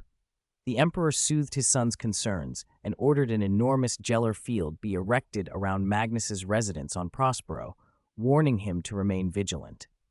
Do not worry, Father. I will not be fooled. I will never trust the Chaos Gods, Magnus promised. That reassures me, my son, the Emperor replied. You are the most powerful psyker of the Gene Seed Primarchs, second to me in all humanity. When the two of us join in the warp, we will be unrivaled. No one can sever the bond between us, father and son. When the Great Crusade is over, I will step back from the governance of the Imperium and travel the warp with you. Really, Father? Magnus exclaimed. The idea of exploring the warp at his father's side was intoxicating. Perhaps, Magnus thought, when the Emperor's plan had succeeded and humanity was secure, the power of the Chaos Gods would be diminished and the warp would be less malignant. There are things I cannot tell you yet, the Emperor continued, but I promise, when the Great Crusade ends and my work is done, you and I will travel the warp together. Magnus was elated. The promise instilled in him a reverence he had not known before. "Prepare well for the great crusade, my child," the Emperor added. "Grow more legionnaires. We must finish this for all humanity." Magnus nodded, fervent. On board the Glory Queen, Russ and Axis returned to the ship and slipped into a secure chamber. Russ summoned the Legion apothecaries and had them bring up a sealed barrel of Space Wolves gene seed, dozens of culture vials bathed in nutrient fluid and held in stasis fields, the most precious stock the Legion possessed. After each Space Marine matured, their seed was harvested and stored. This cache was the core of the Legion's future. "Axis," Russ said, "you rendered Magnus's gene seed into a perfect state, stripping away warp influence. Can you do the same for mine? The Wolfen Curse has always shadowed our 6th Legion. It's a blight." Axis nodded. "I can use Chi to help the gene seed evolve." The Wolfen Curse was not identical to Magnus's problem. Tzeentch's meddling had warped Magnus's seed, but the Wolves' affliction sprang primarily from how the Emperor had spliced canine chimeras into their design. There were warp elements, but much of the tendency came from genetics. Even so, perfecting the seed with Axis's Chi could reduce the incidence of Wolfen outbreaks and make the stock far more stable. Axis set his hands on the culture vessels and poured Chi into them. Under his influence, the malformed buds and ragged protrusions smoothed, the tissues tightening until each sample grew round and whole again, the original, perfect form the seed had when the Emperor first shaped it. Russ watched, joy breaking across his face. This was the primal, uncompromised gene seed. "Well done, Axis," he laughed. "When the recruit transports arrive, these will go with them. From now on, all new recruits will use this perfected seed." Axis smiled. "Father, when Magnus and I were in the lab, we used gene seed to cultivate a special Astartes cultivator. Would you like one as well?" The Astartes cultivator was a formidable construct, physically stronger than Du-O, gifted with psychic power, and bearing a much longer lifespan than ordinary cultivators, whose lives were often short. Axis planned to cultivate another Astartes version of the cultivator for Leman Russ. The original cultivator had been the first attempt, short-lived, surviving only about 10 years. A second had been grown from Russ's blood tainted with the Primarchs, and Axis estimated its lifespan would easily be hundreds, perhaps 1,000 years. The third Astartes iteration would likewise be expected to live for at least a millennium. "One Do-O is enough," Russ said after a moment's thought. "I'll send him back to Fenris on this recruit transport and have him undergo the Astartes augmentation there." Aside from the arcane methods Axis and Magnus had used, creating an Astartes could be done by surgery, implanting gene seed, and performing the 19 transformation operations. Magnus had openly presented his cultivator, and the Thousand Sons had accepted it. Its red skin made it feel closer to their father. Du-O's slightly green hue had been less welcome, and the special seeds were far too scarce to waste. "It's just a cultivator. Your son can afford it. Let Du-O return to Fenris this time and strengthen the Fenris warriors with his Chi. The newly cultivated Astartes version will stay here," Axis advised. Russ could not argue. They cultivated another cultivator aboard the Space Wolves ship. This new one had normal-toned skin, only the pupils were green, and it stood 2.3 meters tall. In build, it surpassed even Magnus's red cultivator, inheriting the best of Russ's genes. Leman Russ, Vulcan, and Angron were among the strongest of the Primarch gene founders, and it showed. "Let's give you a name," Axis said after a moment. "From today on, you'll be Thor." A Nordic name suited it. A warrior who could draw lightning when his combat power rose, much like some fighters from the Dragon Ball worlds. Though simple in origin, the name fit. Thor's combat power exceeded Du-O's by a comfortable margin. He would be a tremendous asset. "Yes, Master, Father. From today, my name is Thor," the newly formed cultivator said, bowing to Axis, then looking to Russ. "You will follow me as my wolf guard." Russ stepped forward and placed a hand on the new Astartes. "You will be personally responsible for protecting me." "Yes, Father. It is my honor," Thor replied. For the next 6 weeks, Magnus taught Kasha the psychic arts of Prospero. Magnus should have taught Axis, but Axis's psychic skill was still too raw to warrant the Grandmaster's direct tutelage. Axis had been busy, evolving perfect gene seeds for Magnus and for his emerging wolf guard. He had little time. Magnus therefore took Kasha as his pupil, intending that one day Kasha would pass that warp-based knowledge on to Axis. More than a month later, a transport from Fenris arrived, a special ship carrying 1,000 Space Wolves recruits. The recruits would be distributed among the great companies. Axis's contingent received 300. Their arrival signaled that Axis and Russ were finally ready to leave Prospero and join the Great Crusade. The new recruits, gene-modified and wearing fresh Ek-2 Great Crusade power armor, stood at attention before Axis, bolters and chainswords at the ready. Warriors of Fenris, recruits of the Space Wolves. I am your Wolf Lord Axis. Welcome to my pack. My pack has just been formed.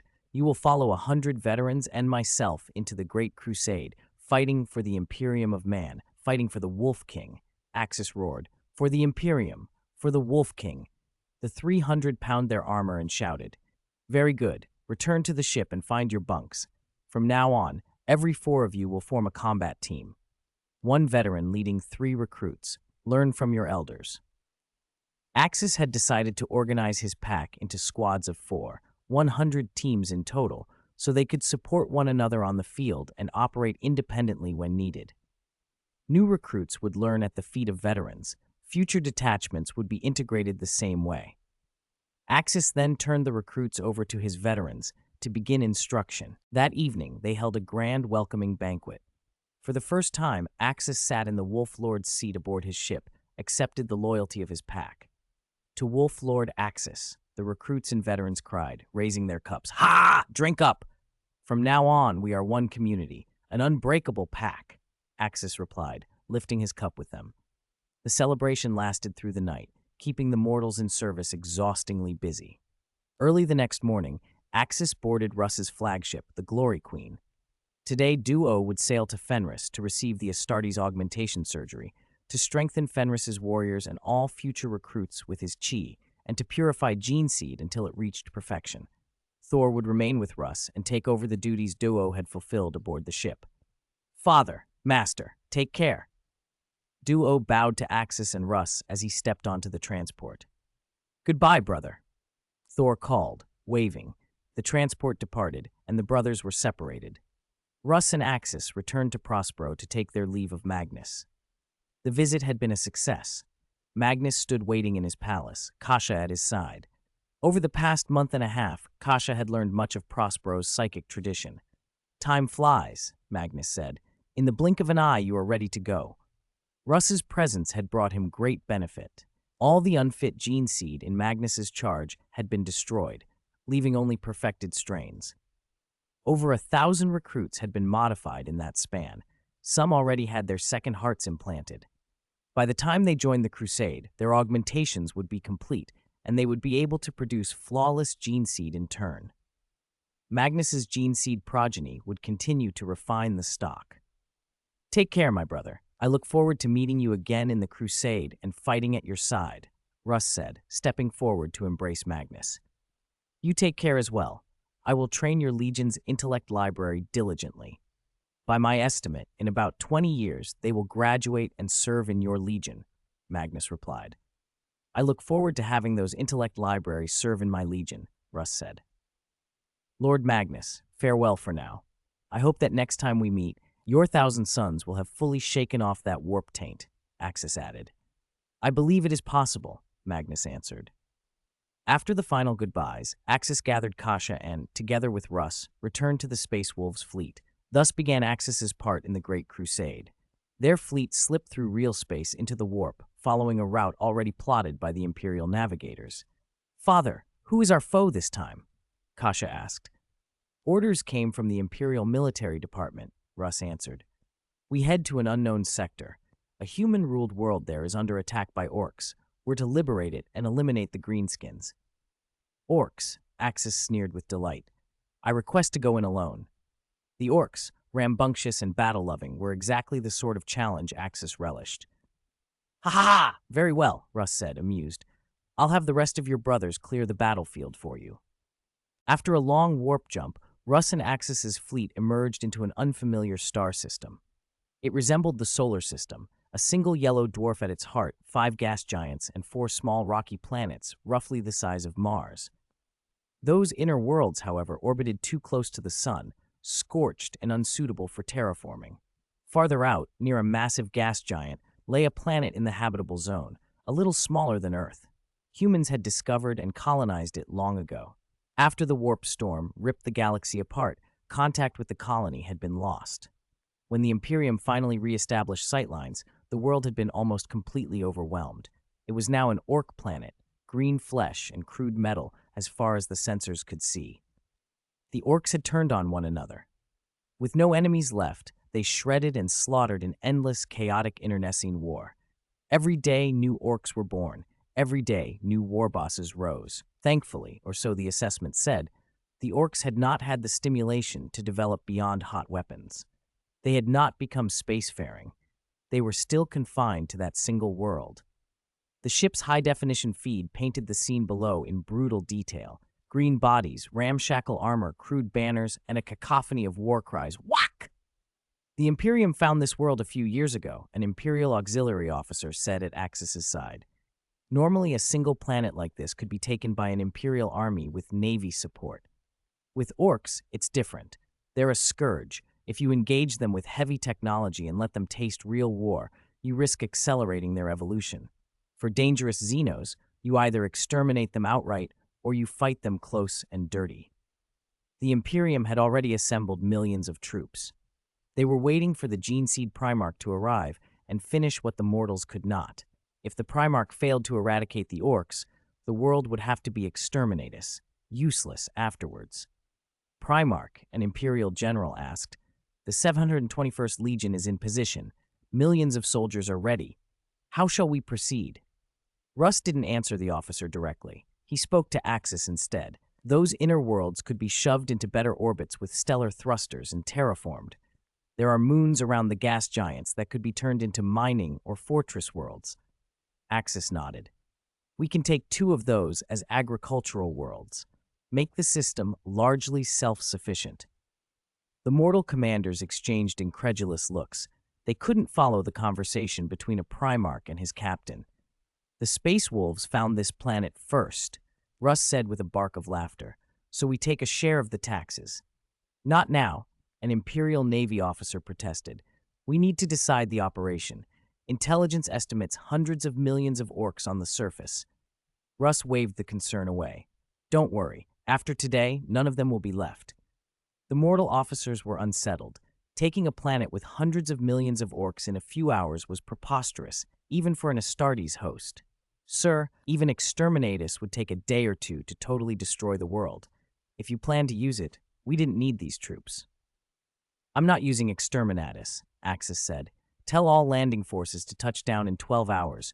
Their mission is cleanup. Burn every orc, mushroom, and corpse with flamers and maintain strict quarantine. No spores left to regrow.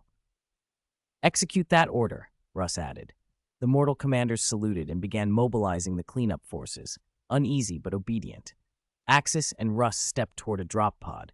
When you deal with the orcs, keep your firepower measured, Russ said quietly. Don't tear the planet apart. Relax, Axis replied with a grin as he vaulted into the pod. Just watch the show. The pod slammed into atmosphere and struck the surface in a thunderous impact, carving a crater. Smoke and dust poured up. Slowly, Axis's silhouette rose from the haze. Near him, an orc boy saw a small armored figure and bellowed. Around him, dozens of boys gathered, fists and crude weapons raised. The orcs regarded Axis like some odd shrimpy morsel trapped in a metal shell. Shrimp, canned shrimp, one yelled. Doesn't smell like shrimp, but who cares? Smash it! A war boss led the charge. Axis laughed and raised a hand. A white key blast detonated, wiping the war boss and his followers into smithereens. A sweeping crescent shockwave from Axis's palm erased thousands further away. Orcs, when killed, left behind spores, fungal growths that would regrow new orcs if not utterly destroyed. Axis concentrated his ki to reduce bodies to ash and residue so nothing could survive. These orcs were tough, much stronger and tougher than baseline humans, some approaching Astartes-level attributes. Axis, however, was a Saiyan predator incarnate. He streaked into the crowd, hand-to-hand a blur of brutal efficiency. He kicked heads off, smashed skulls with bone-shattering blows, grabbed pairs of orcs and slammed them together until they were a green mist. His style lacked elegance. It was pure, overpowering speed and strength. Too weak, too weak, he taunted as he crushed a warboss's head into the ground, the shockwave flinging dozens of boys aside. The battlefield turned into a slaughterhouse of shredded limbs. A deafening roar answered from the horizon. A massive warboss, over 4 meters tall, plated in scrap armor with a power claw for a hand, charged across the plain. "Big Shrimp, I'm gonna tear you apart," it bellowed. Axis smirked. He grabbed the warboss's arm and swung the creature like a rag doll, slamming it into the earth again and again. The ground buckled under the impact. Soon only a broken arm and a blurred mound of green flesh remained. Axis's palm glowed white. He vaporized the mass cleanly, wiping the ground of any spores. But the distant hills were cresting with orcs, surging like a green tide. War rigs and killicans, and in the distance, several cobbled gargants and scrap titans rolled toward him. War cries shook the air as the planet's horde homed in on their attacker. Axis looked at the approaching mass and cracked his neck until it popped. Red light flickered in his pupils as his ki flared. "Since you all want to die so badly," he spread his fingers, "then let's all go together." Big Bang attack. A searing blast erupted from Axis's palm, an explosion of raw energy that swept across the battlefield. Orcs were vaporized mid-cry. The shockwave scorched and cracked the earth for miles. When the dust settled, a lake of lava and glass marked where warriors had stood. No intact bodies remained to provide spores. Everything had been cleansed. That, however, only fired up the orcs more. From every direction, more warbands surged. On a distant plateau, a gargant war machine bore a colossal warboss aloft. Axe raised as metal artillery, and rocket fire rained down.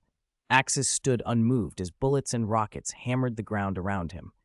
Then he walked across the storm of ordnance and punched through the war machine as if it were paper. He appeared inside the cockpit, hand at the warboss's throat. "Is that all?" he asked. With a tightening grip, Axis crushed the creature's neck. The warboss's head went limp, and Axis ripped it free along with the spine. He flung the corpse like trash. The body struck a distant gargant and tore it apart. Metal and machinery exploded in a cascade of scrap. At that moment, Axis let a darker aspect of his nature show, the feral, merciless brutality of a legendary Super Saiyan unleashed. Chapter 91, Legend of Super Saiyan Mimicry. The Saiyan's cruelty flared like a conflagration. Axis plunged into the sea of orcs and unleashed a storm of blood and bone. Wherever he moved, limbs were severed. A graze meant death, a touch meant annihilation.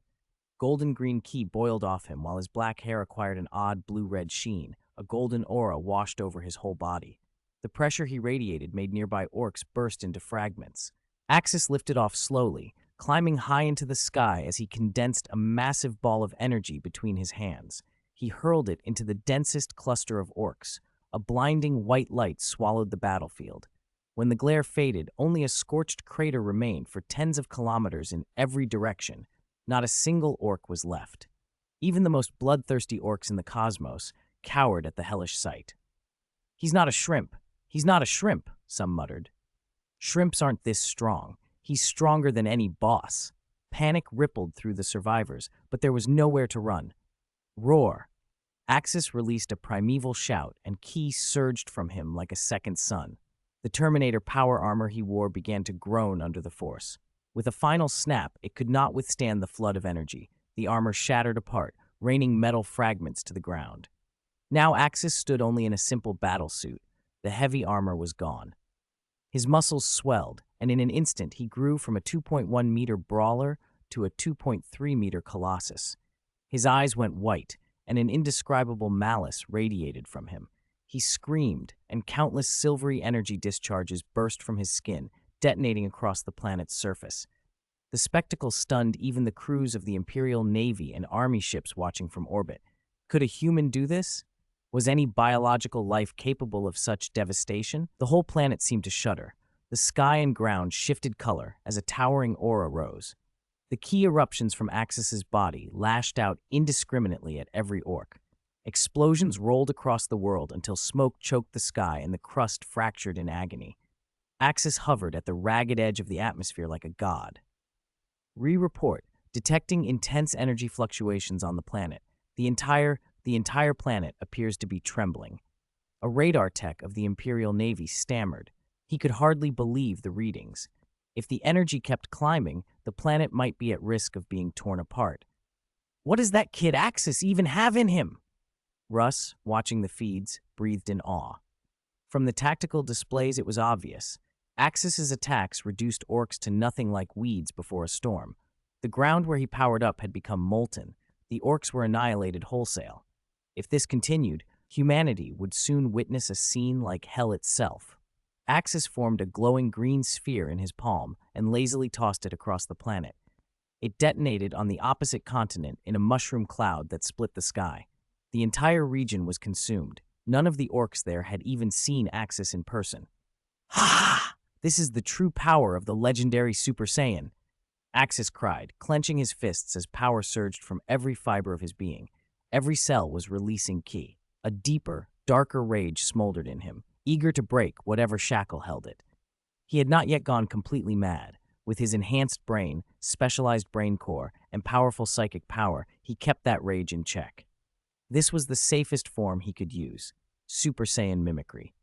In this state, Axis became more brutal and far deadlier, but he retained his sanity. If he surrendered fully to the rage, he could transform into the legendary Super Saiyan proper, a terrifying, unstoppable force. Axis could enter that form at will, and when he did, his muscles would swell to monstrous size, his defenses multiply, his stamina become prodigious, and his hair would turn golden green. The cost was simple and brutal.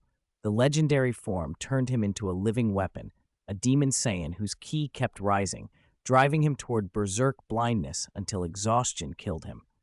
That transcended legendary form could not be used lightly. Axis planned to master the regular Super Saiyan first. It increased his power far less than the legendary state, but it preserved his mind. The transformation multiplied his strength roughly 50-fold and was something he could achieve and control by training. He thought of the film Super Warrior Can't Sleep. Broly's state when fighting two children wasn't the true legendary form, but a raging Super Saiyan with golden hair. That level was enough for most fights. Only a handful of foes in the real universe could force him to go legendary. Perhaps the fragmentary consciousnesses bound by the space Necrons, or their true cosmic star god forms. Kasha, how are you? Are you still sane? Kasha's psychic power pierced down from the ship and linked to Axis. It was the first time she had witnessed Axis's terror in person. She had heard about the massacre of tens of thousands of Astartes, but seeing Axis now showed her the unmatched destructive potential of ki. Every blow like a lance strike, every casual swing comparable to a macro cannon. Even Titans, Warlord class or Emperor class, and their dread cannons were trivial beside Axis's attacks. "I'm fine, Kasha. Thanks for checking," Axis said. He kept the rage chained with his psychic discipline. He would not become merely a force of wanton destruction. Then, almost reflexively, he shouted a single name, Kakarot. The Emperor's modifications to him were exhaustive. He wasn't a natural-born Super Saiyan, but the enhancements made his body near perfect. A life furnace let him fight for months without tiring. His super heart endured incomprehensible stress. His bones and muscles had been reinforced, and his potential seemed bottomless. "I thought you'd gone feral. Is this what you meant by legendary?" Kasha breathed, relief flooding her voice. The power Axis displayed could destroy planets. One person here was equivalent to a fleet, an exterminatus. Among humans, only perhaps her father might rival him. Even the gene seed Primarchs couldn't compare to Axis at this moment.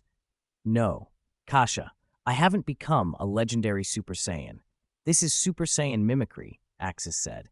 "There's also the normal Super Saiyan, but I haven't fully mastered that transformation yet." "Can you do me a favor?" Axis asked. "What favor?"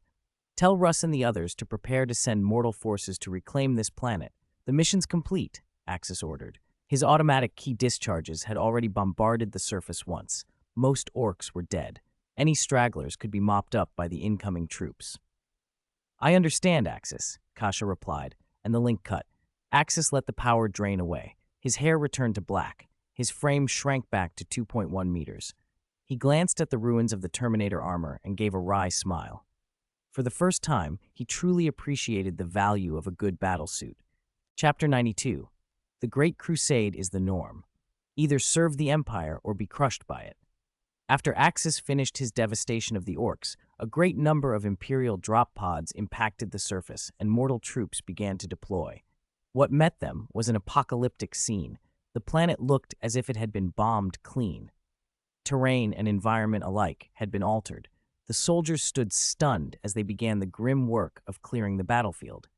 In many places, the ground had been scorched so thoroughly that orc spores should no longer be able to take root. "This is an apocalypse. What on earth happened here?" an Imperial officer asked, bewildered. Only the Navy High Command on the bridge had seen Axis's full assault. The mortal army had not. "Maybe the Imperium used exterminatus?" a soldier offered. At this time, the term Astra Militarum did not yet exist. It would only be proposed later by Guilliman and the High Lords after the Great Heresy, when the Imperial Army was reorganized. Such devastation naturally led them to suspect exterminatus. "No, that can't be right," another soldier who was clearing rubble objected. "We were all inside the ships. We felt no violent tremors. Exterminatus would have wrecked the whole world with cyclonic torpedoes. There'd be no need for us to come ashore and clean up." Exterminatus was not something you used by accident. It required complex procedures, and once declared, a planet was effectively ruined, bombed into a dead world, or otherwise disintegrated. Yet this planet didn't look like it had been torn apart by torpedoes. It looked as if massive macro cannons had scoured every inch. "If it were macro cannon bombardment, our ships couldn't have done it," he continued. "At best, we could have shelling for half a planet, not this total leveling, and our fleet barely moved." "Don't argue about it. Focus on your orders," the squad leader snapped. "We clean up the battlefield. If you find anything green, dispose of it. No questions." What weapon the Imperium had employed was not for ordinary soldiers to debate. They had a duty and were to carry it out. The troops fell silent, and across the world, thousands of soldiers began the methodical sweep. Axis himself was returned to the Imperial ship aboard a Thunderhawk. When Axis reboarded, the mortal Navy commanders watched him with mixed awe and fear. They had all witnessed the annihilation he had wrought. Hundreds of millions of orcs, campaigns that would have taken months for the Imperial armies, had been erased in a few hours by a single being. One man's combat power equaled an entire fleet. Who was this? The officers treated Axis with deference, making way for him. It was the respect reserved for overwhelming strength. "Ha ha! That was a magnificent engagement," Russ said, admiration in his voice. "Axis, I never expected you to be capable of such power. Alone, you could destroy a planet." "You flatter me," Axis replied. "I don't flatter. Your strength is astonishing," Russ said. "It looks like we finished our mission ahead of schedule." "Indeed, if this had gone by the book, it could have taken months, maybe half a year," Russ agreed. "What now? Do we hold here, or push on with the Great Crusade?" Axis asked. "Of course we press on. We'll rest briefly and leave part of the mortal army to garrison this world. If no orc fungi sprout for a few months, the planet will be declared safe and the Mars Mechanicum can begin terraforming," Russ explained. The Great Crusade ran on clear divisions of labor. Russ's force was the spearhead, responsible for taking worlds. Subsequent tasks were handed to other arms of the Imperium. Axis nodded, chatted with Russ a little longer, then returned to his own ship. The Space Wolves had had almost no opportunity to shine this time. It had been Axis's solo performance. 3 days later, several million mortals completed a thorough sweep and confirmed there were no orcs left. The conquest was declared successful, and engineering detachments were dispatched to begin restoring the system. 7 days after that, Russ's fleet, along with some mortal auxiliaries, resumed its journey. After another warp jump and a month of travel, they reached a new system. The planet there had been out of contact with the Imperium for many years and showed no sign of Xeno's presence. Faced with the sight of a massive fleet, the planet's government quickly backed down. Russ sent envoys to negotiate surrender, submit to Imperial rule as a hive world, pay regular taxes, and remain largely self-governing with the right to free trade. Within days, the planet chose to surrender to Leman Russ's fleet. It had no respectable space force, no decent starships, and its civilization was only moderately advanced, so the handover was rapid. Russ left officials to occupy the world and a ship or two in system as a deterrent. The Mechanicum and Imperial bureaucrats would modernize the planet into a proper Imperial world. I thought this planet might put up some symbolic resistance, give my wolf warriors something to do, Axis said. Last time, against the orcs, he'd acted alone. This time the enemy had surrendered without a fight. This is normal. Get used to it, Russ said. During the Great Crusade, most human-colonized worlds, when they see our banners, accept surrender. Those who don't, we remove the nobles. Ordinary civilians seldom care who rules them. There were hard fights, but they were rare. So we try not to fight unless necessary? The goal is to reclaim human worlds, not to slaughter them, Axis asked. Exactly. We'll stay a few days and then move on. Learn this, Axis. That is the normal state of the Great Crusade, Russ said. Either serve the Imperium, Axis said, or be crushed by it. Ha-ha! Well said, Russ replied. 10 days later, Axis and Russ again led the Wolf fleet into the warp. The Great Crusade was in full motion, and each day the Imperium's war machine acquired more wheels and gears. In a few short years, Axis and Russ together brought dozens of human colony worlds back into Imperial fold. Axis's warriors got the combat experience they sought. A few obstinate regimes that resisted were struck down with overwhelming force. Space Marines stormed fortress palaces, and by the Emperor's command, recalcitrant nobles were executed, sometimes entire families. If resistance was fierce enough, entire planetary populations might be exterminated, for the Imperium would not leave seeds of rebellion behind. It had no shortage of people to relocate as colonists. Axis himself grew stronger during the Crusade. Although the Emperor had said his body had been pushed to its limits, the Mechanicum installed a gravity chamber where Axis spent his free time training. In addition to physical conditioning and chi work, he practiced psychic powers daily with Kasha as his tutor. During the Crusade, Axis encountered all manner of Xenos and half-breeds. The choice remained the same: surrender or destruction. If destruction was chosen, the Space Marines descended and seized the world by force. A decade slipped by. The Space Wolves' host reclaimed human worlds at startling speed, over 100 planets in just over 10 years. That rate of conquest far outpaced that of many other gene seed Primarchs. Chapter 93, Butterfly Wings. Empire changes, Legion think tank arrives. 3 years ago, Axis's order for an Avenger-class super heavy cruiser from the Mars Mechanicum was delivered. It was an Avenger-class, but slightly larger than the standard design and equipped with a massive training hall. Axis's fleet now comprised 3 ships, a light Dauntless-class cruiser, the Avenger-class super heavy cruiser, and a medium supply ship, about 5 kilometers long but crewed only by mortals.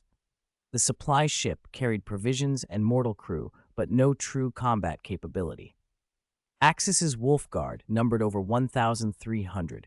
The light cruiser carried 400 warriors, the super heavy cruiser 800, and the remaining 100 were stationed aboard the supply ship. As a fighting formation, it had reached the size and standard of a grand company within the Space Wolves, but by headcount it was still small. Other grand companies often numbered 5,000 or 6,000. Over the past decade of the Great Crusade, the Emperor had recovered more and more Primarchs. In the 3rd year of Axis's involvement, Lionel Johnson, the first Primarch, returned and renamed his legion the Dark Angels. Many of the knightly orders of Caliban joined and underwent Astartes augmentation. 3 years later, the Emperor recovered Perturabo of the 4th Legion from Olympia, and the Iron Warriors welcomed back their Primarch. 5 years later, Mortarion of the 14th Legion was brought home. The return of that Primarch, hardened by a poisoned world, made his legion taciturn and deeply hostile to Psykers. 2 years after that, Lorgar of the 17th Legion returned from Colchis. His word-bearers rejoined the crusade. Lorgar's devotion to the Emperor verged on worship. He was privately compiling a scripture he called the Lectitio Divinitatis. More than half of the Primarchs had now been recovered. Thanks in part to Axis's presence, the 2nd Legion had not been wiped out. After 10 years of recovery, it had grown to tens of thousands and, under its Primarch Karl, rejoined the Great Crusade. The Empire suppressed the humiliating defeat against the Raiden, recording only that the 2nd Legion had suffered heavy losses. Only Leman Russ and Karl knew the full truth. The return of so many Primarchs had greatly strengthened the nascent Imperium, and expansion was exploding. Dozens of worlds were being brought under Imperial rule each month. Mortal auxiliary forces under Axis and Russ had multiplied. These were levies provided by reconquered human worlds and now numbered in the tens of millions. The combined fleet approached several hundred ships. The Space Wolves themselves had swelled to over 70,000. Russ set an ideal Grand Company at roughly 10,000 and planned the Space Wolves' final strength to cap around 150,000. There was also a covert Grand Company of fully transformed werewolves, but with Axis's arrival, the rate of mutation had plummeted. His perfected gene seed and the added safeguard of key baptism virtually eliminated spontaneous werewolf transformations. In more than a decade, fewer than 10 warriors had gone feral. Russ had secretly sent them back to Fenris, where they remained imprisoned. In his view, a tightly controlled outcome was better than the old wild contagion. Kai had dramatically enhanced the Space Wolves. All members, fortified by Axis's methods, enjoyed physical conditioning 30 to 50% above ordinary Astartes. Wolfguard were now virtually unbeatable one-on-one. Their bodies had been driven near their limits. The Thousand Sons, too, had benefited. Axis maintained psychic contact with Magnus, and they could communicate freely unless separated by a warp storm. The Thousand Sons now exceeded 30,000 and had reached unprecedented stability. New warriors born of modified gene seed were markedly reliable, though Magnus still guarded against latent flesh mutations that might surface decades later. Axis had created a special gene seed offspring, an enhanced cultivator, for Magnus.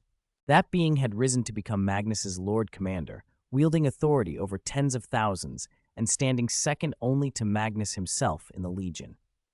The cultivator's combination of ki and psychic prowess made him unique, and Magnus declared that anyone who objected could settle it in combat. The Thousand Sons were now, aside from the Space Wolves, the only legion to receive Kai enhancement. Axis himself had not stagnated.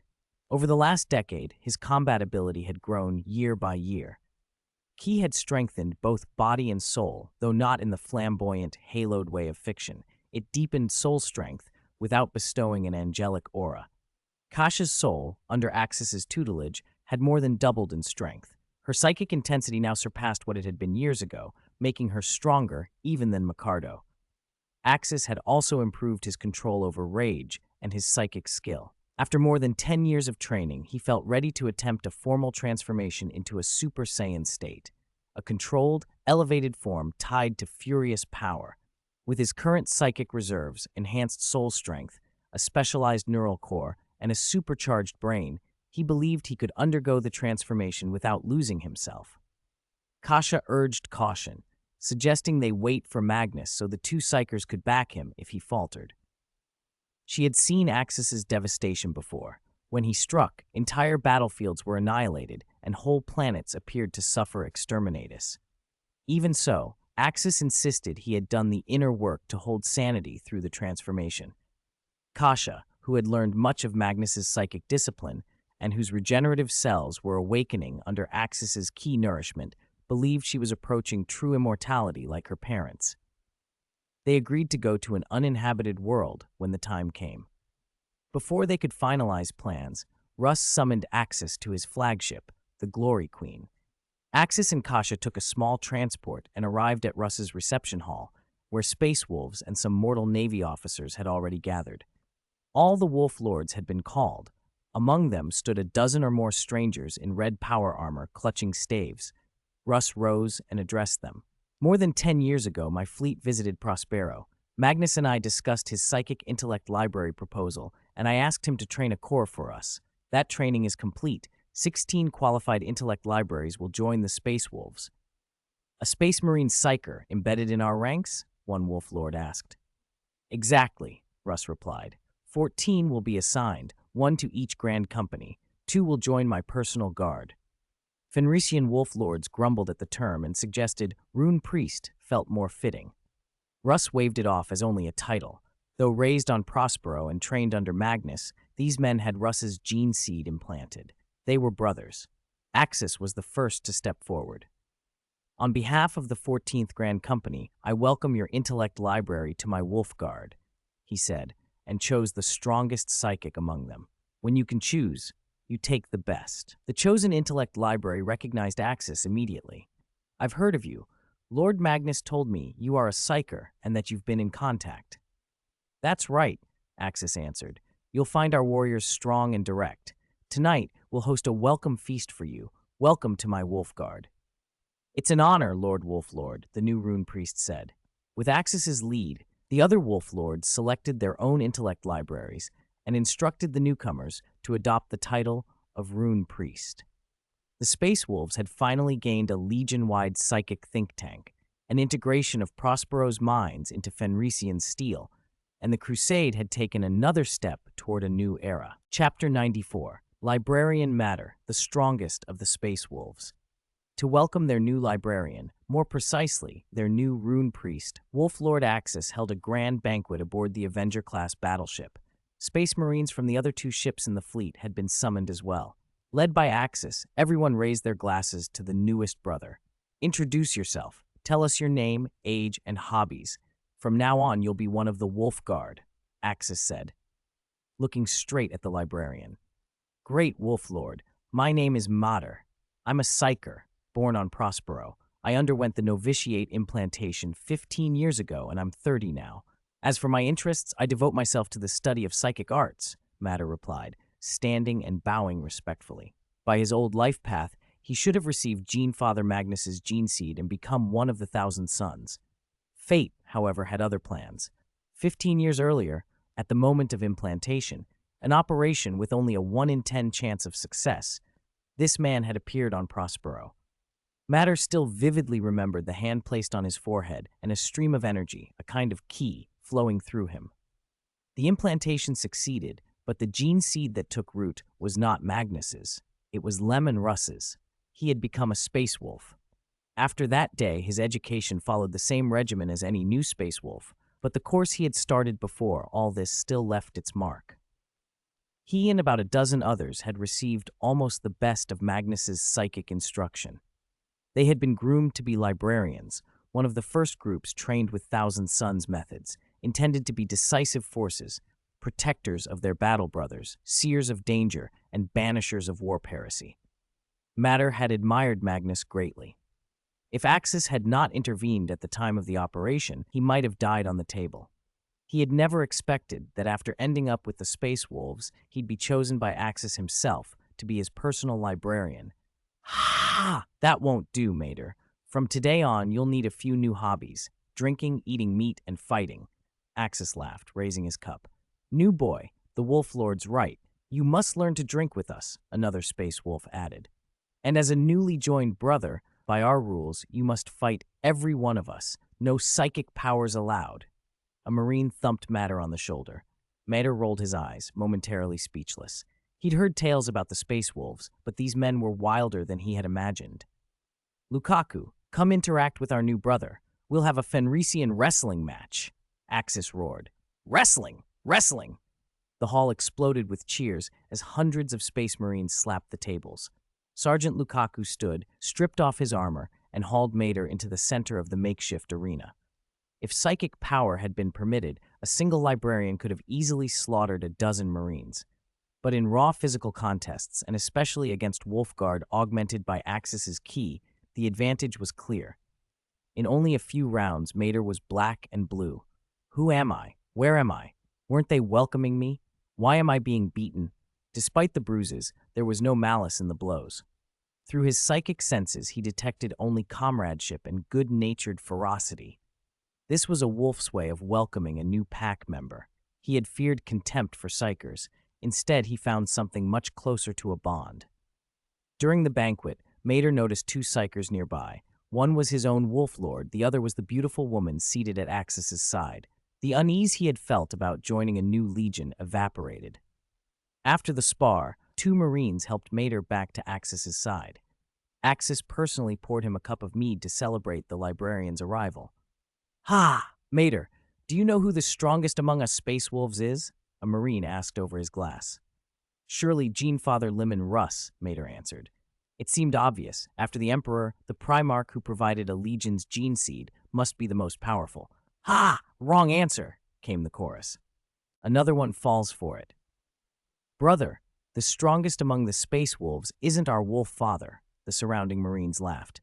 This was a question every new recruit received. Most answered the same way. The perceived strongest was always the Primarch. But within the Wolf Guard there was another truth. Matter paled. How can that be? The Primarch is the most powerful human after the Emperor. That's a Wolf Guard secret, brother. Keep it close. The others trust you, so they told you. Outside the Guard, is Axis still a Wolf Lord? Or is our Wolf Father the most powerful? A sergeant asked, patting Matter's shoulder. The power of Ki and the truth of the Wolf Guard's transformation were guarded as closely as any werewolf right. Don't doubt me. Among the space wolves, the strongest is Wolf Lord Axis himself. He is the most powerful human aside from the Emperor, another Marine said. Ha ha! You'll see for yourself one day, Axis added, clapping Mater on the shoulder. On the surface, Leman Russ remained the Legion's supreme warrior. But Axis and a few special cultivators had honed their ki to such an extent that, in their enraged, transformed state, they could surpass Russ. Over the last decade, these cultivators had only grown stronger, and the Wolf Lord's own mastery of psychic work had not been idle. Still, publicly Russ was king. Only Axis and two others truly rivaled him. The welcome banquet ended that night. Axis assigned Mater a cabin and a pair of mortal attendants. Later, when they were alone, Axis asked Kasha for her appraisal. Kasha, how do you rate Mater's psychic power? Axis asked. Not bad, she replied. He's strong for a psyker. A space marine body fused with a psionic mind and trained on Prospero's psychic currents gives him a potency several times greater than psykers of similar ability. He may even rival the me I once was. She spoke of herself before she left Prospero. Now Kasha felt confident she could stand against Micardo. Then we'll include him in our plan. He should assist you. If I ever lose myself when I transform, the two of you should be able to bring me back, Axis said. Isn't that too quick? He just joined us, and you want to entrust him with something so important? Kasha protested. As the saying goes, don't be wary of the one you use, and don't use one you doubt. If you want him to fully integrate with the Wolf Guard, we cannot hide things from him. Besides, I'm going to use the Super Saiyan transformation on future battlefields. That can't be kept secret forever, Axis said. He disliked the Empire's secrecy. Secrets often breed mistrust. Honesty breeds loyalty. This was what he expected from brothers, plain, brutal trust. Kasha thought for a moment, then nodded. All right, I'll find time to talk to him. The two of us will help him learn to deal with the transformation. No need, Axis interrupted. I'll tell him myself. Early the next morning, Axis summoned Matter and explained Ki and the transformation. Lord Axis, I'm familiar with Ki. There was a Vice Lord Commander in the Thousand Suns who used it as well, Matter said. Then I entrust him to you today, Axis said. If I lose my mind when I transform, you and Kasha are responsible for waking me. Matter accepted the charge without hesitation. The Wolf Guard had welcomed him ferociously, trusted him quickly, and now bound him to a secret that would define his place among them. Chapter 95. Super Transformation. Intense Pleasure. Axis Wolf Lord, you've come to the right person. When I was on Prospero studying with Magnus, I learned many psychic spells. Among them were several for strengthening the spirit. I can cast them on you in advance, Mater said. For 15 years they had learned everything Magnus would teach and had free access to the great library of Prospero. Matter knew a number of psychic rituals to sharpen the mind and protect one's psyche. This was Axis's first mission and had to be done perfectly. Then you'll be a great help. Prepare yourself. We'll depart shortly, Axis said, patting Matter on the shoulder. Kasha had studied with Magnus for over a month, but time had been short. She'd mastered some advanced spells, but not every common or specialized psychic rite. Magnus had not yet compiled his Book of Magnus. When he did, Axis could request a copy or an imprint. Yes, Wolf Lord, Mater answered. 2 hours later, Axis, Kasha, and Mater boarded a small torpedo landing craft and headed for an uninhabited dead planet, several dozen astronomical units from the Space Wolves' fleet. The perfect training ground. Its core was cold. Such a world might one day be refitted as a defensive outpost at a system's edge, or as a mining world if located among usable orbits. When they arrived, Axis nodded. Begin. Axis Wolf Lord, I will now cast psychic blessings upon you. Matter raised his psychic staff and released a string of spells that strengthened Axis's spirit, cleared his mind, and armored his brain. The consecutive rituals left Axis's mind razor-sharp and his will firmer. Though a psyker himself, Axis had spent the last decade mainly cultivating ki, and his psychic power had grown only passively. He would need to learn more psychic techniques in the future. Kasha watched closely and secretly memorized every incantation she could. Prospero's psychic arts were priceless to them. "All right, Wolflord, I've cast all the mental defenses I know. You may begin your experiment," Mater said. "Good. One last task. You and Kasha, together, cast a psychic shield over the whole planet. I don't want anything that happens here to be detected. Can you do that?" Axis asked. To hide their work from the prying eyes of the Chaos Force small vendors, this was the only method he had thought of. "No problem, Wolflord. Miss Kasha and I will set up a psychic seal," Mater nodded. "Then both of you move away from the planet immediately," Axis ordered. They complied, boarded the torpedo transport, and rose above the surface. The planet had no atmosphere, but Axis, enhanced by the Emperor, could temporarily survive in the vacuum. Alone on the barren ground, Axis took a slow breath and let loose his fury. A terrifying golden aura erupted from him. His hair first flashed blue-red, the Super Saiyan mimicry that Axis could now summon with near-complete control after more than a decade of training. In that state, he could command the form without fear of losing himself. He pushed further, releasing the ki within him. Muscles swelled, the golden aura shimmered with a green tint. Axis roared, a furious sound that shook the air. An overwhelming force shot skyward, and the entire planet trembled. As his ki rose, the ground was bathed in a strange green light. Sky and stone seemed to change color instantly. His power armor tore apart, and his battlesuit strained to its limits. Standing 2.1 meters before, Axis swelled to 3 meters tall, a hulking mass of muscle bristling with raw, brutal power. A savage lust for slaughter, annihilation, and ruin flooded him. It was not just anger, but a kind of ecstatic, murderous pleasure. A sensation hard to name, a kind of delight far beyond anything he had known. Axis's excitement soared. The transformation toward a legendary Super Saiyan state was intoxicating. Above him, Kasha and Matter had completed the psychic seal and were holding it fast, but even secured at a distance, they were struck by the raw force pouring off the planet. A new, terrible energy, golden green and utterly alien, washed over them. Both of them began to tremble, their legs buckled, sweat pouring from their faces. Fear rose up in them like a physical thing. They were going to die. The dread came from somewhere deep, as if encoded in their marrow. Mater braced his staff, but his strength failed him and he sank to his knees. Kasha fared a little better, but was shaking violently, eyes wide with disbelief. Why did Axis's aura turn so wild, so malevolent and destructive? He no longer looked like Axis, but like some prehistoric horror, an unnameable predator. The planet shook as if it might come apart. The torpedo transport pitched wildly. Kasha clamped down on the controls to steady it. The sky above impossibly darkened and lightning flared, absurd on an airless world, yet it streaked across the heavens. On the surface, Axis pushed to the limit. His upper clothing split, his hair had become a full golden-green mane, and his pupils vanished to leave white eyes. His expression was no longer human, but edged with feral delight. Laughing madly, he condensed a ball of green light in his palm and smashed it into the ground. A quarter of the planet's surface detonated. Looking from above, a chunk seemed bitten clean out of the world. Power, endless power, poured through him. The pleasure of destruction multiplied with every release. Axis hurled blast after blast, green orbs that struck and carved and crushed. The planet began to tear itself apart under the strain. He hungered for an opponent, for something to crush, to pulverize, to rend limb from limb.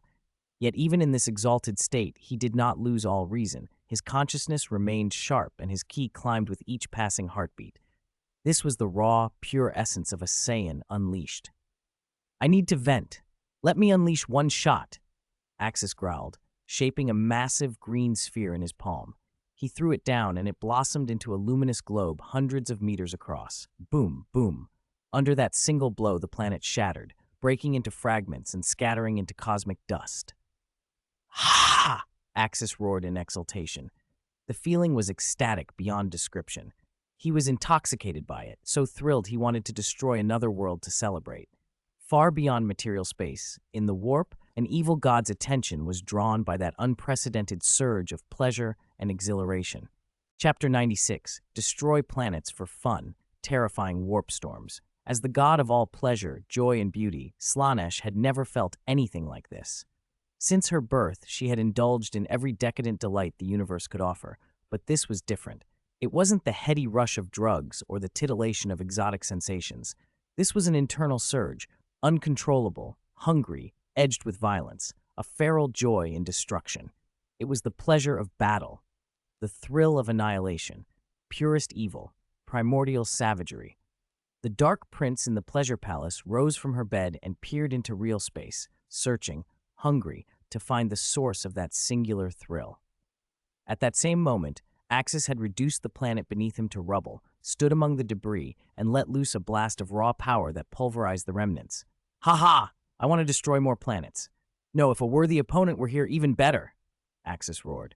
He had expected the legendary Super Saiyan to turn his mind into unthinking rage, but reality was stranger. In this world of Dragon Ball, Saiyans in that form did not become languageless brutes. They retained self-awareness, though it rode atop an overwhelming sensation. If Axis lacked his unusual mind and heart, his powerful psychic ability, and the anchoring of his soul, he knew he would have slipped entirely into the ecstasy, raging and annihilating everything. Releasing his ki flooded his brain with dopamine, a rush that made him giddy, like an addict taking a hit. So this was a legendary Super Saiyan. He had pictured a Hulk-like berserker, but the truth was peculiar. No wonder Broly always wanted to transform during a fight. The feeling was addictive. Far away, the Thunderhawk gunship piloted by Kasha and Mater had put even more distance between them and the scene. "Miss Kasha, we should act. Lord Axis has lost himself," Mater warned. Kasha frowned at the golden-green figure on her screens and shook her head. "If he'd truly lost himself, we wouldn't have been able to pull away. Still, we need to reach him. He's making trouble."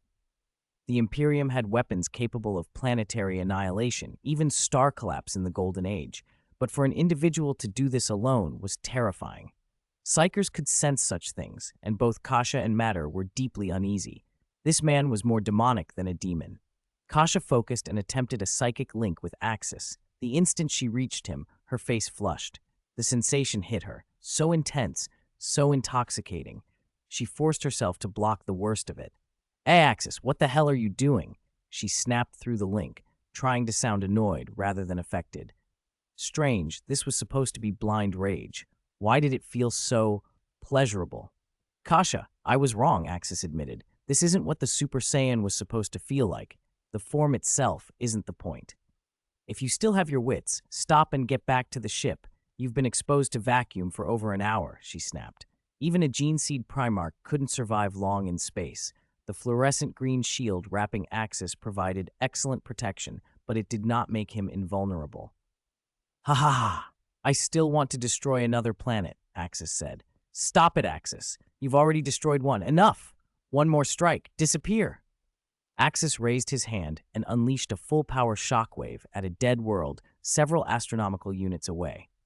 The blast vented almost all of his ki at once. A terrifying green light wave with a comet-like tail stretching for tens of thousands of meters. When it struck, the distant planet was swallowed in green and detonated in a dazzling, violent bloom. When the light faded, Axis's hair reverted from golden green back to black. The transformation had ended. He had spent all his ki. The Super Saiyan state, he realized, manifested as intense sensory stimulation. No wonder Broly and Kale acted like madmen under its influence. When you destroy planets and powerful foes and pour out your power, the release was a relief and a corrupting pleasure. Axis stretched and sat back in the Thunderhawk, feeling as if he'd run a 100-kilometer race and soaked in a hot bath afterward. Mater stared with a mix of reverence and terror. Axis's strength did not merely surpass a gene seed Primarch, it dwarfed their expectations. Destroying planets from several astronomical units away meant a single strike could outrange the guns of any Imperial battleship. If their Wolf Lord learned to fight from a ship, what would that mean for battlefield dynamics? Mater cleared his head, ashamed of the irrational thought that Axis was some avatar of evil. He administered psychic healing to restore Axis's stamina. Axis smiled and waved. Kasha, still uneasy about what she'd felt, piloted them back to the fleet. The Space Wolves fleet, farther away, had not seen Axis's transformation. Only Axis and Mater had witnessed the terrifying spectacle. Kasha tried not to dwell on the sensation she'd felt. That kind of intense stimulation was dangerous. Once pursued, it could corrupt. She resolved to talk to Axis about controlling the pleasure when she had the chance. Unbeknownst to Axis, if he had not set a psychic barrier, if he had not left the state when he did, and if he had not slaughtered without restraint, Slaanesh would already have found him. There was no deity more attuned to overwhelming sensation than the Dark Prince, and Axis's transformation had produced a novel, irresistible thrill for her. The warp stirred. A purplish-red tide swept across a quarter of its expanse. Slaanesh's demonic retinue felt their mistress's hunger and frustration. She was searching for a new source of sensation and coming up empty. Her agitation warped the Sea of Souls, the churning touched Imperial vessels, and a few unlucky ships were ripped apart by the resulting warp storms. On a campaign in another star system, the Emperor paused, frowning. Rogel Dorn and Horus with him looked on, puzzled. Rogel Dorn, Horus, seize that planet. Inform nearby fleets to remain in system. A violent storm has erupted in the warp. We cannot enter it, the Emperor ordered. The signature was Slaanesh's. Why would Slaanesh flare so violently? The storm covered a quarter of the domains the god claimed, and that posed a severe complication for the Great Crusade. The Primarchs ordered psychers everywhere to broadcast and warned all ships to abort warp jumps and hold in system until the storm passed. Fleets obediently withdrew, and anyone in the warp turned back to wait out the tempest. Axis and Kasha, back aboard their super-heavy cruiser, received Russ's order as well.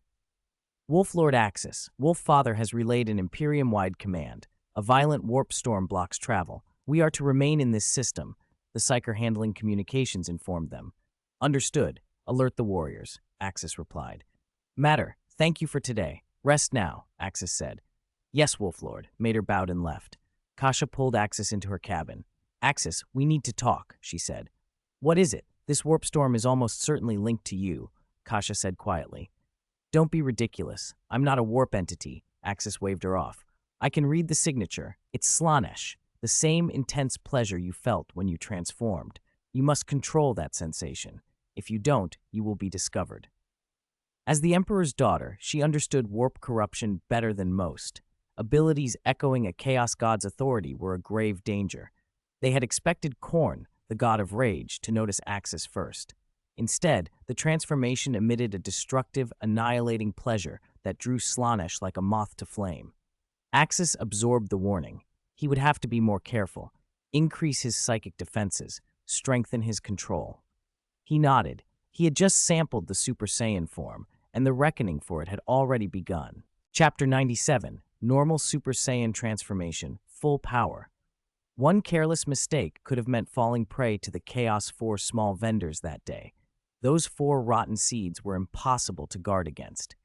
If Axis had been transmigrated into a more ordinary universe where the legendary Super Saiyan existed, he could have crowed, I don't need to eat beef anymore. Instead, he was stuck in the Warhammer universe, a place crawling with demons and corruption. And in this universe, a single slip could lead to corruption and permanent enslavement. Axis, the power you have now has almost no rivals in the real universe, Kasha said. Unless you run into an enemy you truly can't beat, treat this Super Saiyan transformation as your trump card. Don't use it except in life or death situations.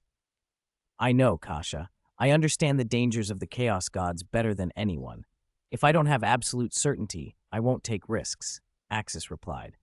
He only had to look back at what he'd learned in this universe to know how dangerous the Chaos 4 small vendors were. If it hadn't been for that, 10 years earlier, when he first completed his transformation, he might have openly attempted a Super Saiyan change long ago. But here, a misstep meant contamination. And among the Chaos abominations, one was particularly depraved, a grotesque hermaphroditic predator who didn't just enslave servants, but treated them as toys. Servants could expect to be mutilated, debased, or subjected to unspeakable acts, Rumors of flays, eviscerations, and worse were common among those who had escaped. The thought made Axis tighten his jaw. Good, Kasha said, changing the subject. Also, find some time to get a new suit of power armor. Is your last one broken again? Be more careful.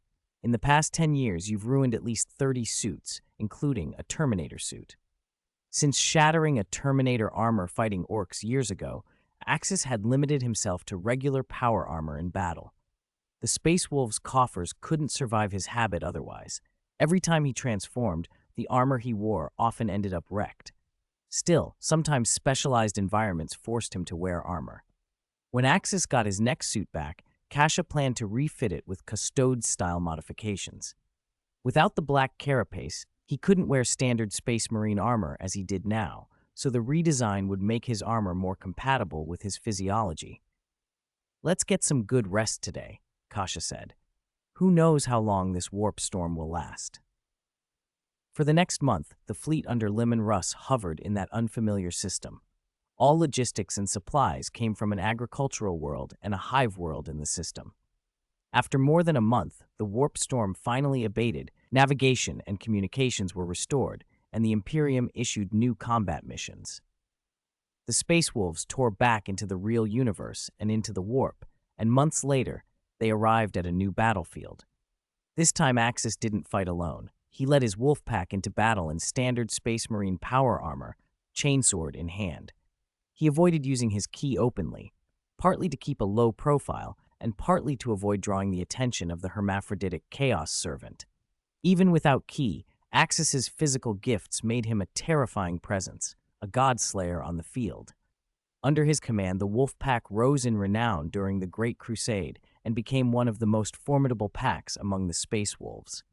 Axis racked up glory, drew repeated commendations from the Emperor, and even other Geneseed Primarchs took note of the Space Wolves' fearsome champion. Years of relative stability followed. Axis only revealed his ki to his own wolf pack or to trusted Space Wolves, and then only when necessary. In blink of an eye, another decade passed. 26 years had gone by since he joined the Great Crusade, and nearly 50 years since his transmigration to the Warhammer universe. It left him with odd feelings. If he hadn't met the Emperor, he might have been long senescent by now, but the Emperor's modifications had stretched his life into the tens of thousands of years. He had, in a way, touched immortality. The continuous strengthening of his ki had made his body more resilient through all those conquests. Leman Russ had been reassigned by the Emperor to missions alongside other Geneseed Primarchs, but Axis never accompanied him. The Emperor specifically forbade it. According to the Emperor, it was not yet time for Axis to meet the other Primarchs. Axis's battle records were sealed, and the memories of mortal soldiers who had seen him in action were erased. Ki remained a secret. Only 3 Primarchs, 2nd Primarch Karl, 15th Primarch Magnus, and 6th Primarch Leman Russ, knew of Axis's Kai powers, and even they didn't fully grasp his potential because Axis had never fought at full power. Through the years of conquest, Axis's strength kept increasing. With steady control over his temper and rigorous bodily cultivation, the S cells in his body multiplied and finally crossed a critical threshold. In an experiment some years prior, Axis had succeeded in transforming into a normal Super Saiyan. The change left his height and build the same, but his hair rose and turned golden, and a golden aura flowed off him. Not the greenish gold of the legendary form, but a true Super Saiyan glow. Anger rose in his mind, but it was controllable, requiring no external brain cores or psychic augmentation. He could master the surge of rage by sheer will. The normal Super Saiyan was remarkably stable. It wasn't as devastating as the legendary form, but it was far safer and more reliable. The transformation multiplied his combat power roughly 50-fold. After achieving the basic Super Saiyan state, Axis spent a year mastering the 2nd-grade Super Saiyan muscle enhancement form, then trained into the 3rd stage muscle enhancement. In those modes, his muscles swelled, and he burned energy like wildfire, trading off speed for raw power, at least for normal Saiyans. For Axis, thanks to his exceptional ki and conditioning, the speed and stamina deficits were negligible. He dubbed the enhanced muscle state a mini Super Saiyan mode. Because it lacked the berserker lust for destruction, typical of some Super Saiyans, and was more practical for ordinary combat. Following the training methods used by Son Goku and his son, Axis maintained the Super Saiyan state almost constantly, only dropping out of it to sleep. Half a year later, he achieved Super Saiyan full power, an ultimate contained normal Super Saiyan. His aura was completely held within, and his mind remained clear. Perfect, Kasha said, watching the golden-haired Axis. This normal Super Saiyan form is ideal. It's not as raw as the legendary Super Saiyan, but its advantage is safety and stability. Axis felt the same. This state is very stable. My mind is clear. There's no uncontrollable excitement or destructive urge. There's just a faint anger that, with practice, keeps fading. Because he had access to proven training methods, he'd reached full power faster than he might have on his own. The old path taken by Son Goku was still the longest, most reliable route to a stable, normal Super Saiyan. Kasha added, "You can use this transformation in combat now." "I thought so," Axis said. "But in the real universe, there are very few situations that would force me to deploy it." Even so, Super Saiyan full power came with another advantage. Axis could manifest part of its power without changing his hair. His body could flare with the golden aura and heightened power while his hair stayed normal, a partial manifestation that let him access Super Saiyan's strength while keeping a lower profile. It wasn't a mimicry. It was a controlled, practical application of his Super Saiyan power. "Maybe you could use that transformation to hide your identity in the future," Kasha said, tapping her chin. "Hide my identity? How?" Axis asked. "Well, after you transform, your hair goes golden, and you can choose not to cloak yourself in ki. With green pupils and golden hair, people who don't know you wouldn't recognize you. It's perfect for undercover missions," Kasha explained. "And in your second muscle transformation, you don't get taller. Your muscles just swell up grotesquely. You'd more than double your bulk without anyone realizing you're the same person. It's an ideal disguise." "Forget it. I'm not interested," Axis said, shaking his head. Sneaking and hiding weren't Saiyan traits. Even though he was a transmigrator, he still felt like a proud Saiyan at heart. "Suit yourself. I was only saying. Maybe one day you'll have to do some dirty, unspeakable work. When that happens, you can go in that muscle-transformed state and nobody will suspect a thing," Kasha shrugged. Axis pouted and stayed silent. After Super Saiyan full power, the next step was Super Saiyan 2. SSJ2 doubled the power of SSJ, 100-fold over base, and was terrifying. For normal Super Saiyan variations, the first, second, third stages and full power didn't change the transcended Super Saiyan state. In fact, the transcended form enhanced the third stage, preserving ki and speed. But Super Saiyan 2 was different. It was a watershed. You could layer SSJ2 on top of transcended Super Saiyan, be transcended in SSJ2 at once, and the result would outclass a normal legendary Super Saiyan. The physique stayed transcended, the hair stood fully on end, lightning crackled over the body.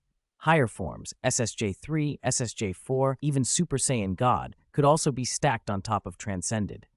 In some of the games and spin-offs, Broly had even reached transcended SSJ2 or higher. Axis, however, had no idea how to force SSJ2 by simply increasing his fury. One condition for SSJ2 was an explosion of anger. Gohan first reached it by becoming brutally savage, and Goku and Vegeta only mastered it through long training. For now, Axis had to rely on time and training. If he ever learned to fully unleash his rage, given his legendary aptitude, SSJ2 would come easily, and then he could layer it over Transcended. For the moment, though, he would have to keep training step by step. After all, as a legendary Saiyan, his body had limitless potential. By the way, Kasha, I heard the Emperor found 2 more Gene Seed Primarchs in recent years. Is that true? Axis asked, sweat beading on his forehead from the gravity stone. Yes, in recent years, the Emperor recovered 2 more Primarchs. One came from a grassland world stuck in a medieval cold weapon age, primitive, no modern firearms. His name is Chagatai Khan, the 5th Primarch. After his return, the 5th Legion was officially renamed the White Scars, Kasha said. Chagatai Khan? White Scars. Who's the other Primarch? Axis asked. The other is the 11th Primarch. He returned a few years before Chagatai. He's said to be obsessed with odd things. He advocates peaceful coexistence with Xenos and studies Xenos technology. My father and I have talked about him. My father doesn't like him much. Kasha said. The Emperor treated his Primarchs differently. Horus was his favorite and always by his side, but the others inspired very different responses. The 11th's sympathy for Xenos and his interest in alien tech reminded Axis of rumors he'd read before migrating. One story said the 11th and the 2nd Primarchs were purged, one killed by the Raiden, the other arrested for Xenos research and held in Cell 11 of the Imperial Palace. But the cell was now empty, and whether the 11th had ever been imprisoned there remained a mystery. Counting the time, Kasha continued, Chagatai has already returned, and Lionel Johnson returned more than 20 years ago. That means the Zidon War is about to break out. My father, Lionel Johnson, and Chagatai Khan will all take part in the Second Zidon War against the Raidon. The coming conflict was brutal. Rumor said an entire Astartes legion had been annihilated in that war. The fallen legion was likely the 11th. There were even stories that helped swell the Ultramarines. The Dark Angels took heavy losses, and some survivors of the 11th were allegedly brainwashed and absorbed into Guilliman's forces, increasing his numbers. As of now, the Emperor still hasn't recovered the Primarchs of the 8th, 12th, 19th, and 20th Legions, Kasha added. The 8th is the so-called Space Batman, the 19th is the Raven King, leader of the Raven Guard, and the 20th commands the Night Lords. The 12th is Angron. I wonder if the Emperor will remove the Butcher's nails when Angron returns. Without them, what path would he have followed? Since Axis's arrival, history had been changing, small flaps of a butterfly's wings that altered great events. Kasha, my father said once all the Primarchs are back, he'll convene a grand council out at the front to discuss matters of psychic power, she told Axis. That was why she'd insisted he hide his key. A council of all the Primarchs? I'm curious, Axis said. You might not know this, but Mortarion of the 14th Legion and Rogel Dorn of the 7th are furious with Magnus's intellect library plan. They've told my father that Magnus's research into psychic power is blasphemous. At the moment, only Russ, Sanguinius, and Chagatai Khan openly back Magnus and the intellect library. The other Primarchs are ambivalent. Father plans to address this once every Primarch is present. If the Primarchs were already hostile to psychic power, he, something even more alien, would draw even more ire. Axis understood that if he revealed his key, he would become a target. Not long after Axis and the others finished a planetary landing and secured an Imperial world, they received an urgent summons from Leman Russ. Axis and Kasha went immediately to his flagship. You're here, Axis, Russ said, scanning a mission report. Something's happened. We ran into a tough one this time. A real problem. You found a strong opponent? I'm looking forward to it, Axis said.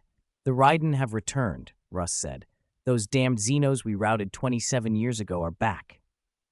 Frontier worlds were again under attack by alien life forms, the very Raiden the Empire had fought decades earlier. We're going to face them? Axis asked. Yes. The Emperor has ordered our 6th Legion, the 5th, now the White Scars, and the 1st Legion, the Dark Angels, to deal with the Raiden, Russ replied. That's perfect. I can finally stretch my muscles. Can I destroy their homeworld? Axis's grin turned wicked. You can, Russ said. This time, you're our secret weapon. Chapter 99, Emperor, Kasha, all this is my plan.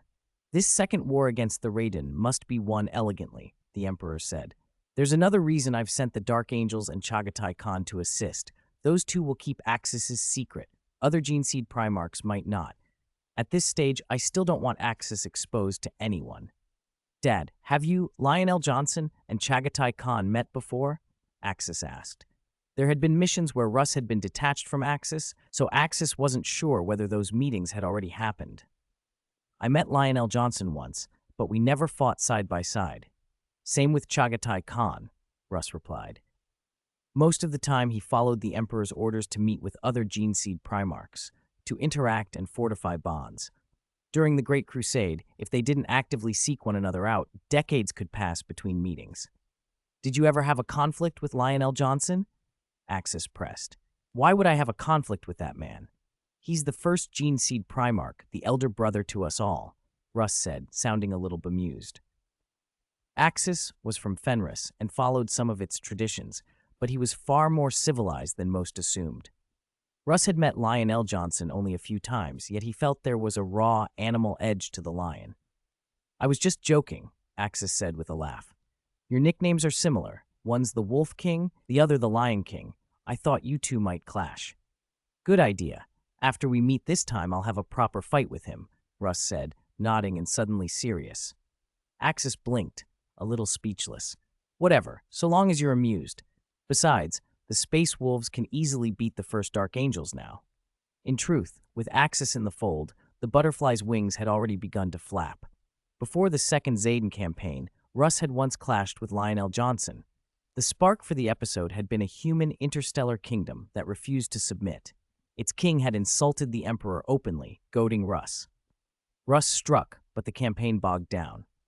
The Emperor sent Lion L. Johnson and the First Legion to assist. When the Lion's boarding craft arrived, a mishap and bad intel led to Space Wolves' fire destroying the craft and killing hundreds of Dark Angels. Tempers flared. Some Dark Angels, commanders even ordered salvos aimed at Russ's ships. Russ personally boarded Lion L. Johnson's ship to apologize, and that calmed the situation, until Russ demanded that he himself be allowed to execute the king who'd insulted the Emperor. Lion agreed, but during the final phase, the 13th Great Company's Wolfen Legion suddenly began to mutate. Russ hurried to deal with it, and the Wolfen transformation was revealed to the Dark Angels. By the time Russ reached the king's palace, Lion had already beheaded the king. Russ was furious, and the two Primarchs immediately dueled.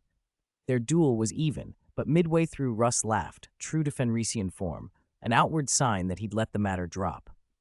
Lion L. Johnson, however, took the laugh as contempt for the duel itself. For the knightly orders of Fenris, duels were sacred. Russ's laughter was an insult. Lion felled Russ with a punch, then turned and departed with the Dark Angels without looking back. The Wolfen transformation had been seen by the First Legion, but the Dark Angels' secrecy held, and the event never leaked. Afterwards, the two legions would pick champions to duel whenever they met, emulating their Primarchs. But after Axis appeared, that old story never recurred. The king who had called the Emperor names had been personally slain by Axis. His palace and much of the continent had been shattered by one of Axis's ki blasts. If not for Axis's restraint over Slaanesh, he might have wiped the whole world. With Axis, the ultimate weapon, a Saiyan, there was simply no planet the Space Wolves couldn't conquer. The campaigns didn't stall anymore, and the Emperor didn't need to send the First Legion. Whenever the Space Wolves faced a tough nut, Axis would confront it and reduce it to scrap with ki blasts. Hard battles ceased to exist for the Legion. The appearance of a perfected gene seed in the way ki could fortify warriors had diminished the Wolfen curse. Mutations became extremely rare. Those who succumbed were sent back to Fenris and locked in the Wolfen dungeons like the Blood Angels' death companies. The Space Wolves rose to the top among the Gene Seed Primarchs, their progress in the Great Crusade unmatched. For the coming war against the Raiden, the Emperor intended the Space Wolves to be the spearhead, with Lion L. Johnson and Chagatai Khan as support. "Go back and prepare, kid. This will be our first time fighting alongside other legions. We must put on a good show," Russ ordered. "Dad, if I win this war, will there be a reward?" Axis asked. "What reward do you want?" Russ grunted. "My Avenger-class cruiser's been in service 10 years. Time for an upgrade. Maybe a Gloriana-class battleship," Axis said casually. Russ stared. A Gloriana-class battleship? Those were the flagships the Emperor supplied to Gene Seed Primarchs. No way. A Gloriana is impossible. At most I can try for an Apocalypse-class battleship for you. "Come on, Dad. If you don't ask the Emperor, you'll never know. I've earned enough merits. I didn't ask for anything before, only a Gloriana. The Emperor will approve it," Axis protested. He had helped conquer hundreds of worlds in 26 years, an unrivaled record. If Russ had been the only aggressor he'd managed maybe 100, Axis's speed and results were extraordinary. "If you want it, contact the Emperor yourself. If he agrees, apply to Mars," Russ said. "I will not put my name on an application for a Gloriana. I might get you an Apocalypse, but that's as far as I'll go." "Understood," Axis said, pouting, and went back to his Avenger. He found Kasha and told her about the Raiden campaign and his plea for a Gloriana. "I think it's possible," Kasha said after a moment's thought. Over the last 2 decades, the Emperor's attitude toward her had softened. She no longer had to call him Emperor. Father was fine now. Axis had done immense service. Between his conquests and the power of Ki, a Gloriana class seemed not unreasonable. Besides, the Emperor had recently agreed to restore her status. When all the Geneseed Primarchs were gathered, she'd be reinstated as Imperial Princess.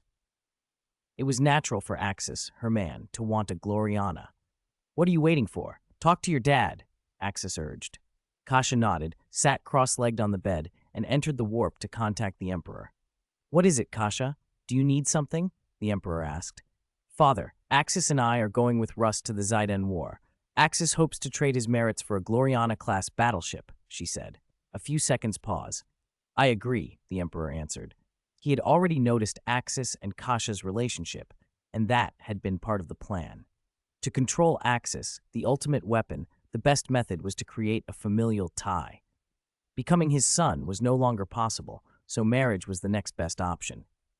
That was why Kasha had been placed near him. The meeting was deliberate. The Emperor could have assigned any number of powerful psychers, but Kasha was the one who kindled Axis. "Tell Axis," he added, "Lionel Johnson will bring his Gloriana-class battleship." Kasha froze. "What? Father, doesn't it take decades to build a Gloriana? Why would Lion bring one?" "Kasha, you've been with Axis 26 years. There are things you must know, but you must promise not to tell Axis, not yet," the Emperor said. "Tell me, Father." Axis's modifications on Holy Terra were not custodian surgery. All my genetic work on him was based on the Geneseed Primarchs. Apart from lacking my and your mother's bloodline, Axis is a Geneseed Primarch, the Emperor revealed. He and Micardo had personally overseen Axis's modifications, delaying the Great Crusade for the work. The effort had paid off. Axis had delivered too many surprises and even saved a second Primarch once written off. "Kasha, do you mean Axis isn't my son but a Geneseed Primarch?" she asked. "Once he marries you, he becomes my son," the Emperor said. "Everything was planned. Axis's Gloriana began production the year his modifications did. It was completed a year ago."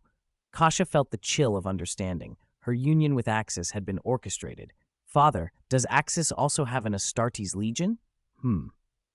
Chapter 100. Axis's Geneseed is defective and will transform into a gorilla.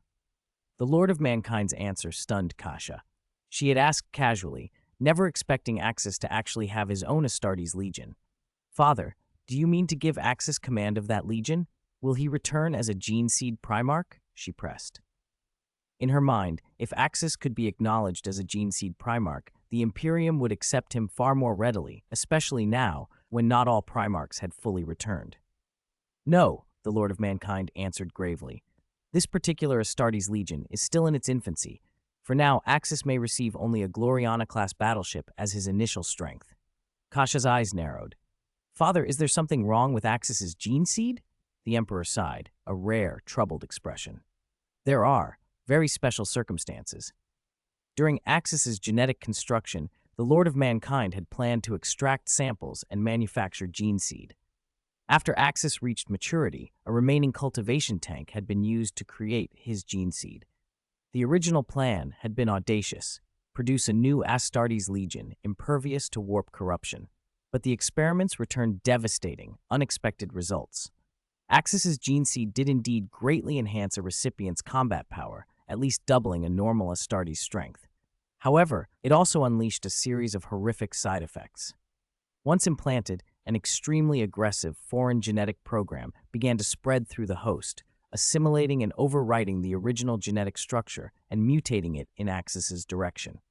Worse, in the absence of Ki, this special energy the genes required, the modified warrior's physical functions steadily degraded. As Axis's genes propagated, recipients weakened, becoming even less durable than ordinary Astartes. When the conversion completed, subjects lost voluntary motion and died. Yet the most bizarre mutation occurred on the night of the full moon. Subjects would suddenly become berserk great apes about 5 meters tall, their physical attributes jumping by at least threefold. In that form, they lost all reason and simply tore everything apart.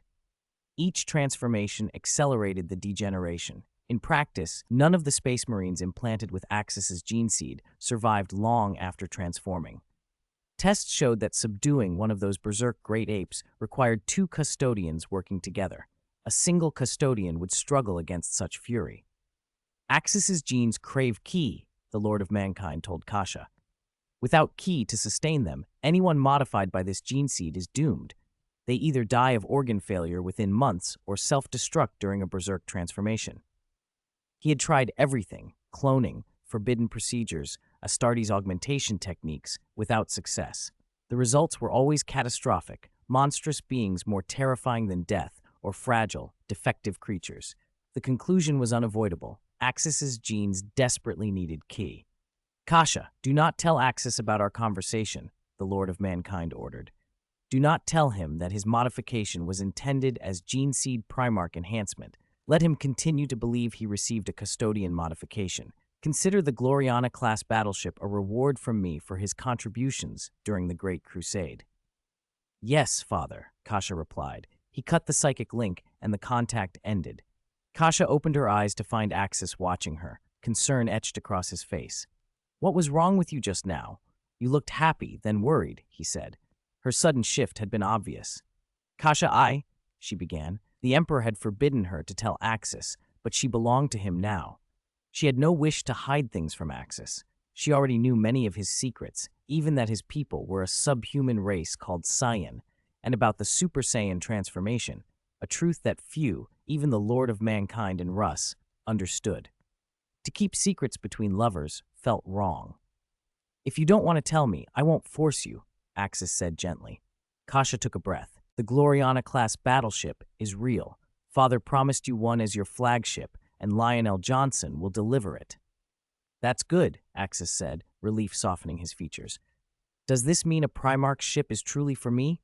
Kasha told him everything then. The secret lab under the Imperial Palace, the 20 empty chambers she'd seen, chambers meant for gene seed Primarchs, and how, after the Lord cultivated Axis, he'd extracted genetic material to create a gene seed and tried to use it for Astartes modification. So you see, she said, your gene seed is unusual. It can be implanted, but it causes severe problems. The worst is the full moon transformation into a 5-meter great ape. Without ki, they die, and those forms go berserk. Axis chuckled, not unkindly. Of course that would happen. The great ape transformation in Saiyan lore is utterly irrational unless you control it. There are two ways to control it. Training. Some Saiyans can learn to master it after many transformations, like Vegeta, or being of royal blood, which gives some inherent control. Otherwise, you turn into a beast. He explained why he'd avoided the transformation himself. Whenever he visited worlds with satellites, he wore light-blocking glasses. The satellite's Blutz waves, absorbed by the eyes and transmitted to the tail, triggered the change. The glasses prevented the light from reaching him. His current power was too great to risk a loss of control. If he became a great ape, let alone a golden great ape or some Super Saiyan ape, his destruction would be incalculable. The victims of his gene seed, at 5 meters, were a weaker, truncated version. Axis knew full well that was little consolation. So, do you have a solution? Kasha asked. Axis was blunt. What solution is there? My cells need ki, and I can't guarantee control of the great ape. If I lost my mind and became a beast, imagine a golden great ape rampaging. That's worse than any weapon. Kasha shuddered at the image. I suppose that's why Father wanted you kept in the dark. Why did you tell me everything despite his order? She smiled. Girls tend to stand with their partners. I couldn't keep it from you. Axis grinned. Of course. Let Huang Laohan worry about it himself. Kasha blinked. Huang Laohan? Axis laughed. I gave your father that nickname. Sounds better, doesn't it?